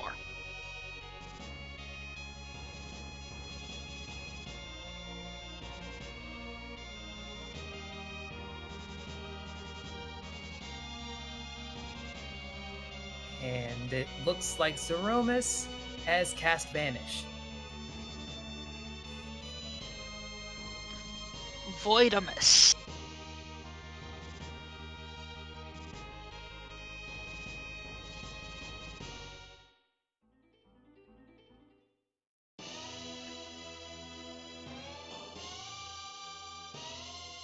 Yep, it is going to be time for our runners to make like X-Def and defeat the Void itself.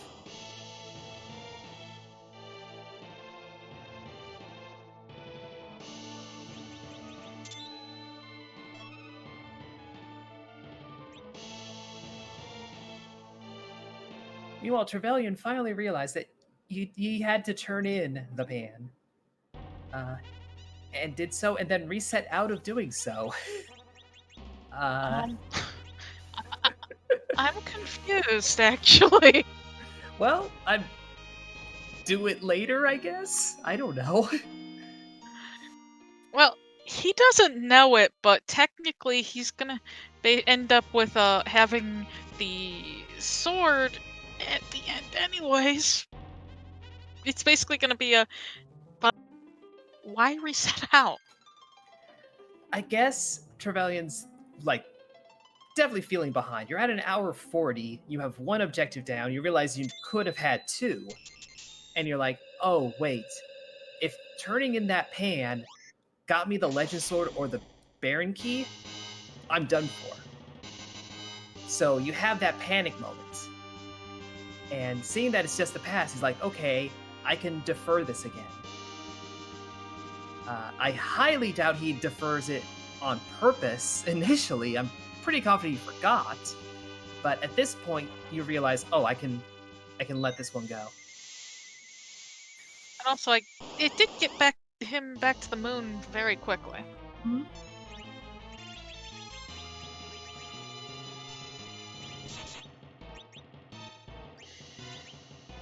And Oscred is still fighting the void.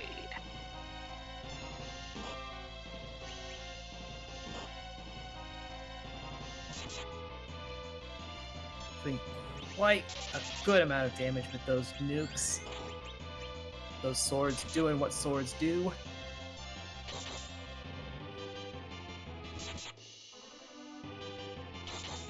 Yeah, Curse Ring Tella is holding things down well enough as a healer. Gotta respect it. You don't have to like it, but you can respect it. Well, with those health pools, yeah. Yeah, you hardly need it either.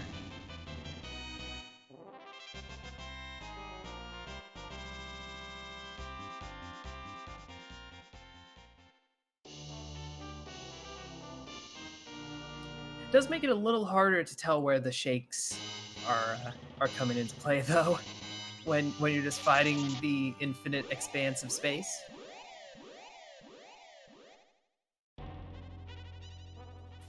Rocks falling.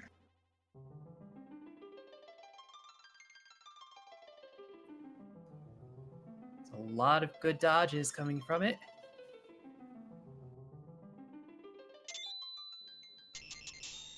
Get another nuke bounce in. Almost quad 9s to finish it out.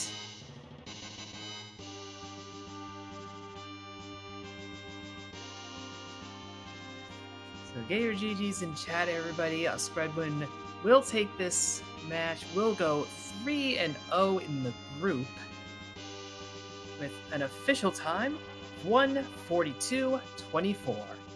GG.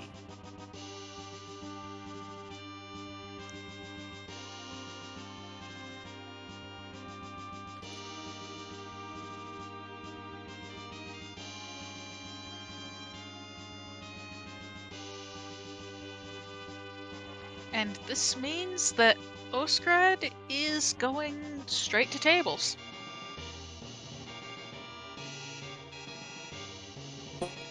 Yeah, but first we gotta pull him in here for a quick chat. Oscredwin, GG.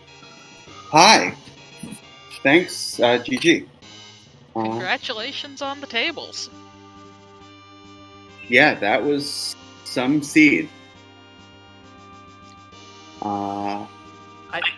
I wanted to hear your train of thought with the giant. I was kind of kicking myself for not learning the new tech to set up the D machine grind. So I had to do it the old way.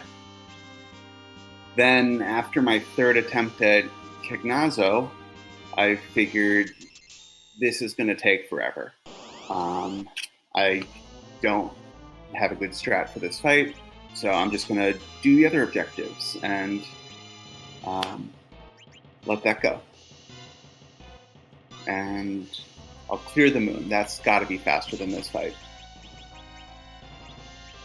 It actually paid off really well for you, considering the Baron Key had what it did. Yeah, the Baron Key was perfect and amazing. 2 Avengers Sword Cane.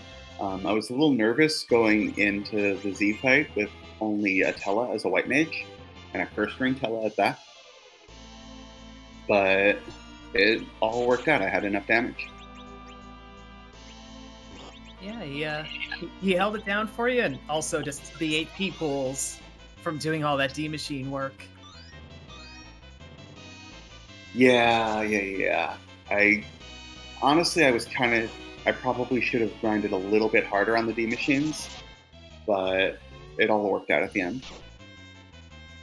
Very true.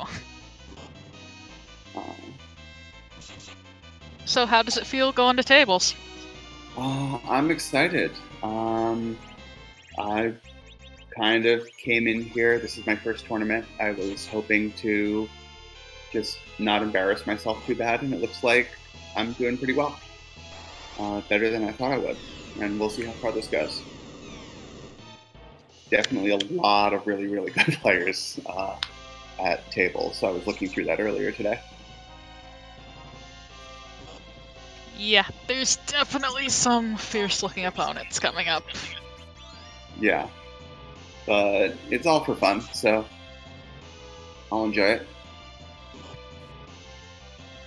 Any lessons you want to take into the table round after these group stage matches? I need to take another look at the flags. I've definitely gotten a lot of success from looking at a boss fight and saying, nope, I cannot beat this in under 20-25 minutes, so I'm going to go somewhere else and do something else. And that's been pretty good for me. Also, I'm hoping not to run into Voidmus again. I think I got him in my first race. Fair enough. I don't know if you can really encounter an embodiment of nothingness, but no, I understand the perspective. You can definitely encounter it. Then you stick a sword into it several dozen times. Works out very well. Indeed. So yeah. I also had this there. I decided to do the D machine grind at about 20 minutes, and then I had to spend like 8 minutes checking freebies and getting the Earth Crystal and checking the vault, because always check your freebies, always do your requirements as quick as you can, and just a lot of freebies. It was just a lot of freebies right there. It's kind of throwing me off. Yeah, that was a high quality treasury, and I feel like you were still using gear from that the entire rest of the game. Oh yeah, White Spear. That's where I got my White Spear, which both Canes were cheating out with the Avengers in the final fight. Yang, who cares what Yang has? And I got a Curse Ring early. I've been getting Curse Ring early pretty often lately, so that's been pretty good. Not having to worry about that. But Cannot complain about an early curse string. nah, early curse string makes things so much easier. I was kind of nervous having 2 Excals and no Cecil, but Kane got the job done.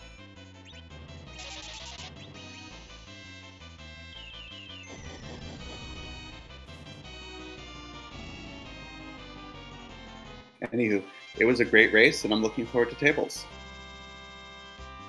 Yeah, looking forward to seeing your matches there. Okay, thank you so much.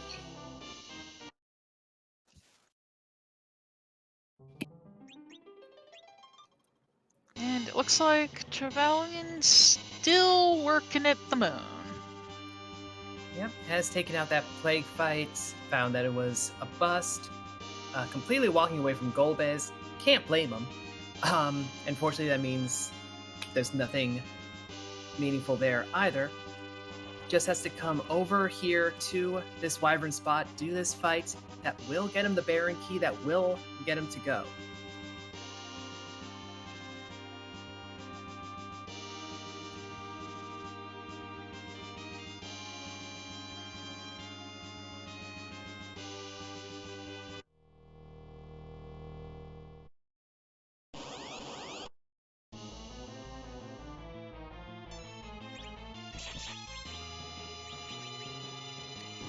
And of course, the lovely, lovely Mom Bomb. Though at these levels, should not be difficult. Nah, even with that extra HP that gets stacked on to make sure it gets to the exploding script, Trevelyan just chews through it in 2 swings.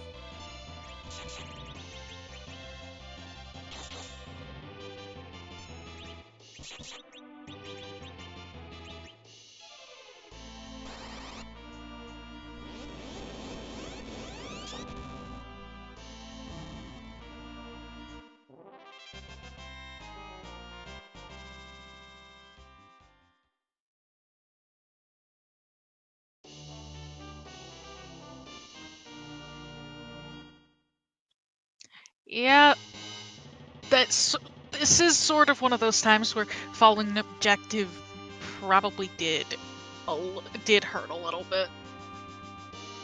To the chat, to the person in chat talking. Mm-hmm. Chasing that very rude giant. Yeah, honestly, it burned quite a bit of time for Oscredwin, and he still managed to come out on top. But yeah, this was, we were saying at the top of the program, this is a potentially very rude set of objectives that you could have, or it could just have as easily have been pretty much free. It depended on what bosses you got in the element spots and in the Odin spots. I'm actually, I will say this much, I'm a little confused here. Because Trevelyan should have basically have everything he needs to go. It is possible. I'm gonna say very unlikely. But that basement throne, for all you know, that is just as bad, if not worse, than Kanazo at Elements. Now, what could be there that would do it, I don't know. This could also just be Trevelyan seeing the dot done and saying, I'm gonna put on a show.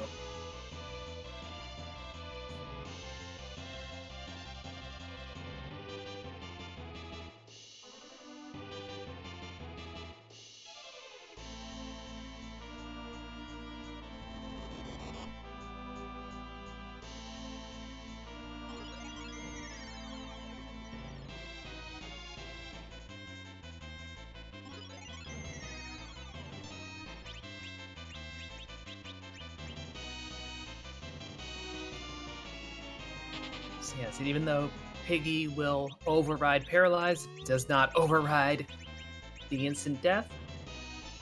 Nope. Left with 2 pigs and a Star Veil and a dream.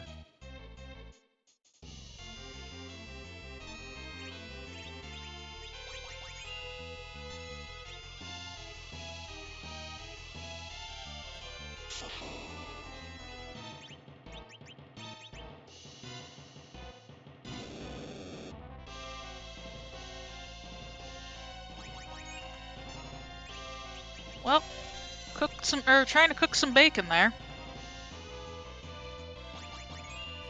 Yeah, not quite what you want to see. I can understand Trevelyan, like why it went for all Piggy. Oscredwin doing this fight had a mix of Piggy and Mini, so that the physical attackers would be Piggy and therefore still have their physical attacks. His mages would be Mini and therefore still have their spells. Trevelyan, you're rolling a Rosa who's reasonable enough on the physical damage, and you're using Cure 2 potions for a lot of your healing. Why make a fuss of the whole thing?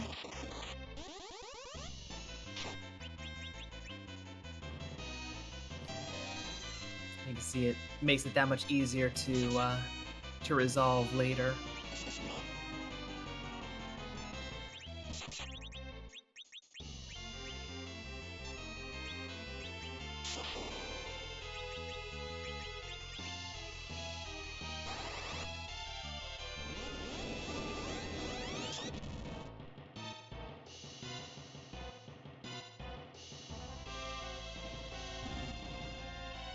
And Golbez is going down.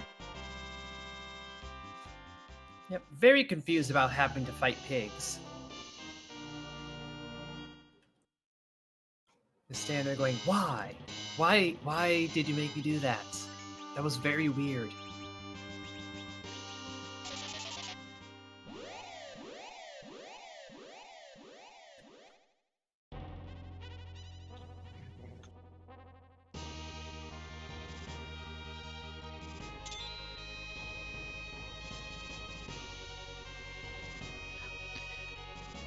Well, let's see if Trevelyan realizes that he doesn't need to keep going and can go get 2 objectives fairly quick.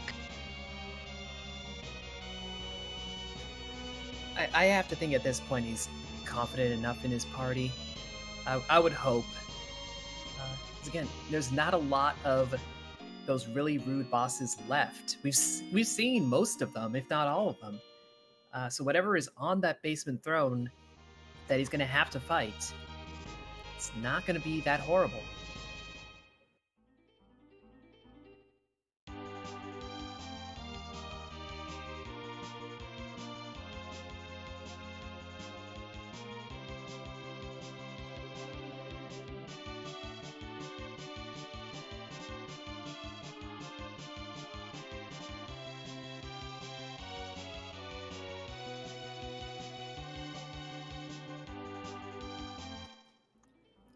Looks like he's going to be nothing if not thorough. Going to redeem the rat tail and the pink tail, see what potential key item and what high tier gear is going to come out of this.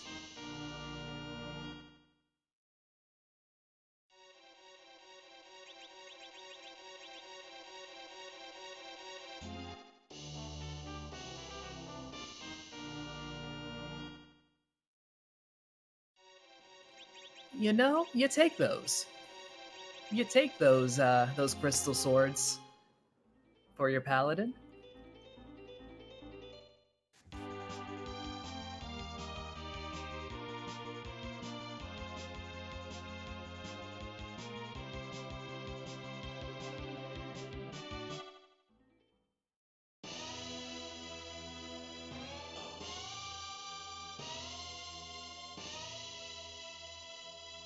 Alright. Looks like he's going to turn the pan in again. Yep, this time for good. We hope this time for good.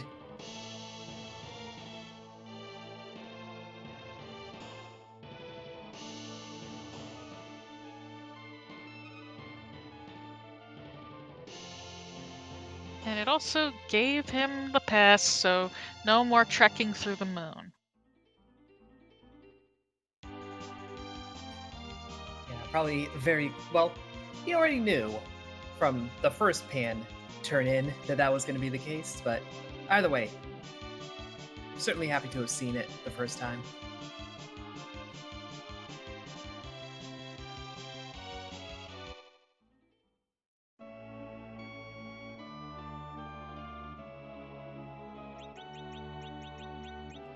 And he should definitely just mow through Baron.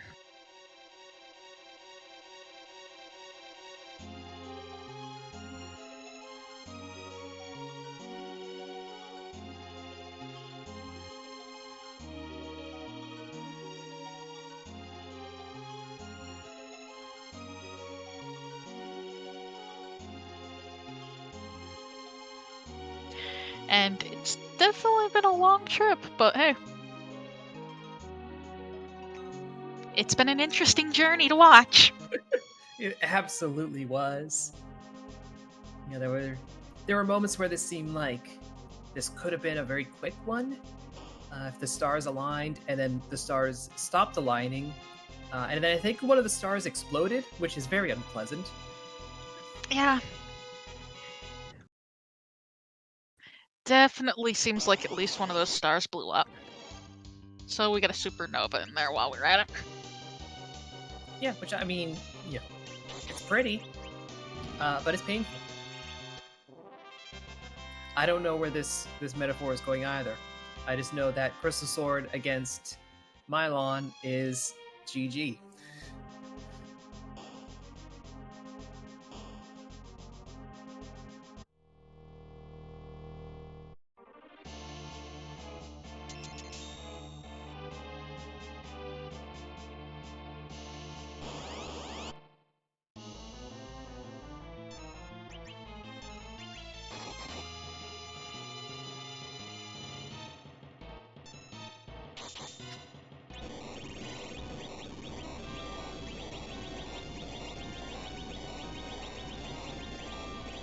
And you know you're a bit over-leveled when a Paladin Cecil can take out Karate without bothering with the ouch.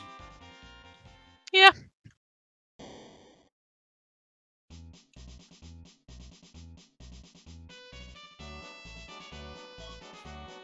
And there's the Bard of the People.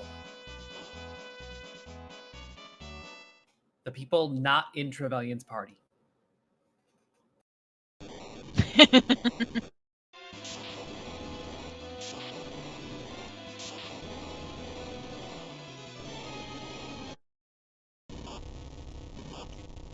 Yeah, the anchor may be a little bit messed up. Yeah, maybe not as solid of a position, but should still be in better shape than having stuck with Tella, perhaps. But we will have to see.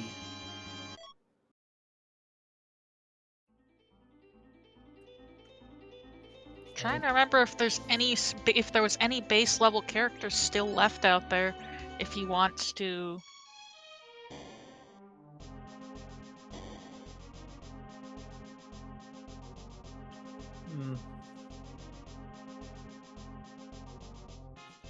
No, I think we have hit everything up at this point. I think he even went to Zot. So the package, I guess, is it, and we know that's one of the children.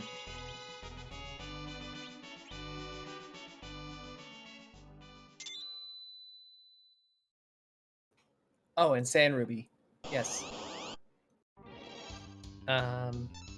That would actually be another paladin.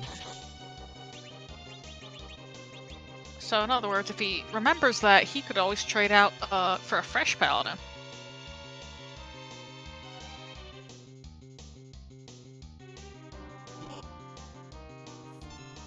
Yeah, though I think at this point you're trying to finish the seed however you can. Yeah.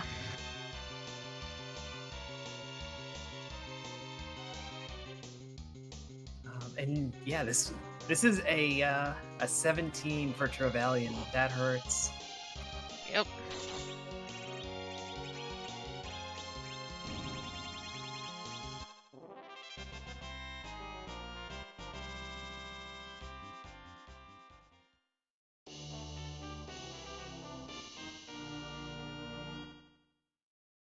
And now he's got his legend sword and final objective that he needed.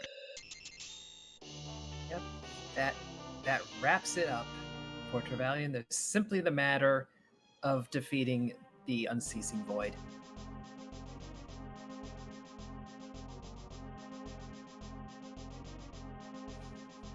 And running around in frustration as well. Just to spot the old rage. I can't blame him for possibly being a little bit frustrated. Azuka, you rolled something truly... I don't even have an adjective for this. You know, I think we can say, Asuka, you have definitely rolled something expletive.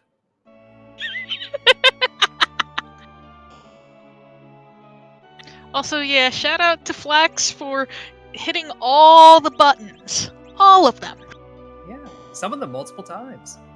And,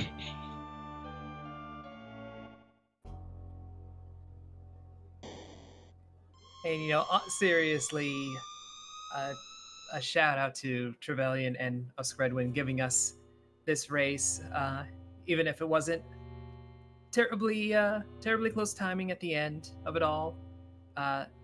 They definitely made this entertaining.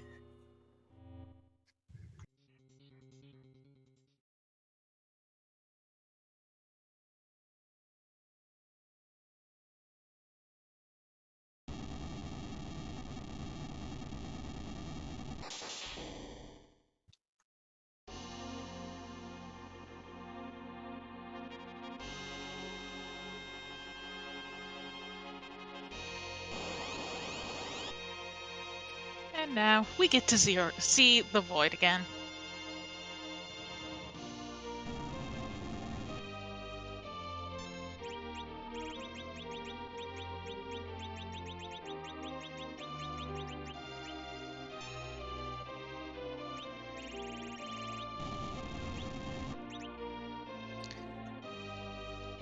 Though this one ought to be a fairly straightforward Z fight.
And as we continue.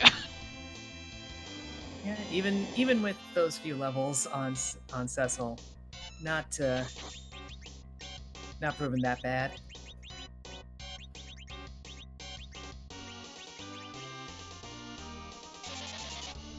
Unfortunately, physical parties still do take a little bit of time.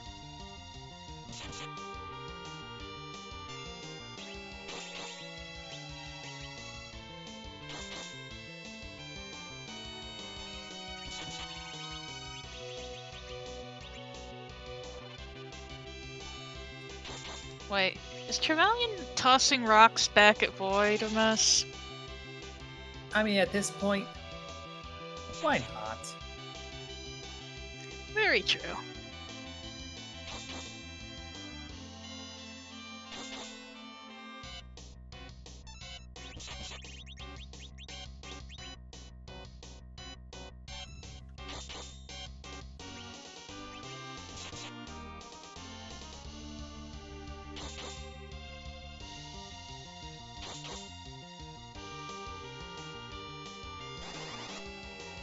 Well, you kind of, responding to somebody in chat, you kind of have to direct Mediocast because Medio can't really be reflected.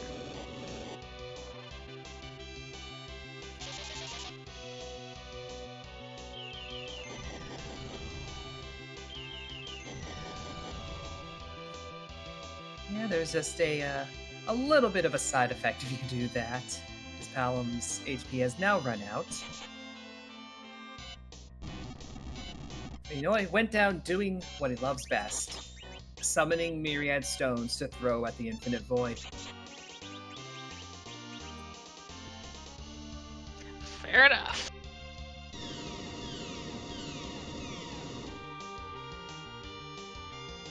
And now he's throwing rocks back at them. Yep, but plenty of HP in this party, so it should be an easy finish and a dot done any moment.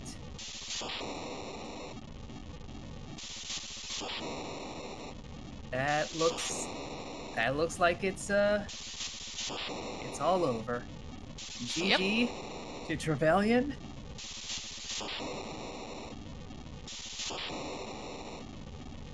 Does finish with an official time of 2 hours, 10 minutes, and 13 seconds. It was a good race. A very interestingly, it was a little long, but hey, definitely kept us entertained. It was fascinating, if nothing else. Let's see if we can bring Trevelyan in to discuss.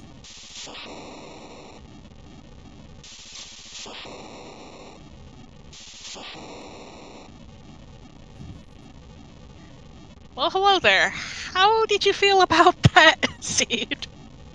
That was a seed. Turns out. Yeah, that happened. So I saw your conversation in the race chat. It sounds like the nerves were just that intense for you today. It wasn't, it wasn't like shaking at my keyboard or anything like that, but just the fact that I went for the pan and I didn't turn the pan portion of it in. I have never done that, not once. So that told me, it's somewhere. I think maybe people saw my gears turning while I was on the moon. I'm like, I remember going to there, but I don't remember turning the pan portion of it in. So I saved and went down there, found the objective that I never collected on, and the pass that was with it. So, I probably lost a good 2 to 4 minutes there, but my opponent was really good. So I think I would have probably lost regardless of the various mistakes I made there. Yeah, that ended up not being, well, from the sound of it, not steering your decision making much at all. So, yeah, it was a small thing, but we were sitting there for quite some time, being like, does he realize he's still got a pan? But these things happen. No, that's how you get better. You can practice a lot, but if you don't practice, being under pressure, then you're not going to go anywhere. Very true. So, just out of curiosity, how'd you feel about the turtle? That was, I was very glad that I'm very stubborn about how I level up. I refused to do the D-Machine grind with the new mechanics. I just didn't feel like I had the time to learn all that. And I said, I'm going to get 10 key items and do eggs and then go to Giant afterwards. So I didn't think it was too bad. My only thought was that my opponent may have had a hard time with them if he went early. So I thought maybe there's still a chance here after the various other things that I caught myself doing. Well, There's that did end up being the case. Oscredwin ran it pretty early and spent quite a lot of time trying to get through that fight. So Sure. you actually had an easy go of it, relatively speaking. Yeah, I saw him. I'm like, wow, this is not going to be fun, even though I'm fairly over leveled at this point, and he still managed to wipe me there really fast.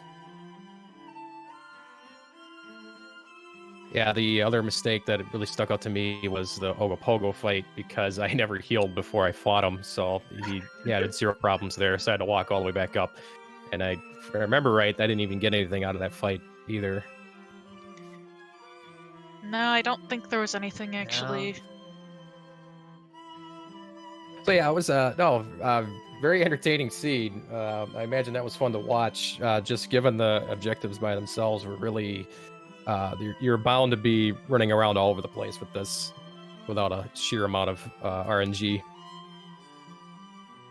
Yeah, that objective set, we were worried from the beginning, and there was a brief flicker of hope where, you see that pan as the starting item. You're like, oh, maybe this won't be as rude as it seemed. And no, it was. Nope, it was. Yeah, I'm still trying to piece together the logical order of things to clear this fast. I'm not sure if there was one, really. Yeah, I think any kind of router's relish on this would be fascinating and also very difficult to assemble. Cool. Well, GG's to Oscredwin.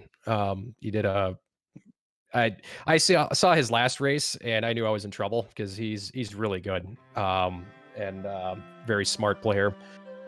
Something that I need to work on is my mechanics, and obviously it looks like a little bit of pressure needs to be applied. So I need to pretend a little bit harder when I'm doing outside races that so much is at stake.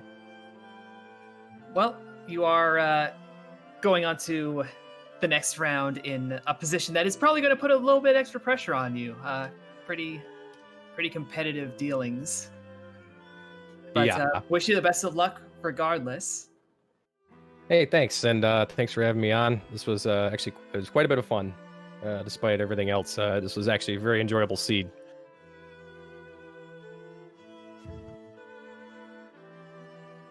MP, any last questions? Anything else? No, I think we covered it all.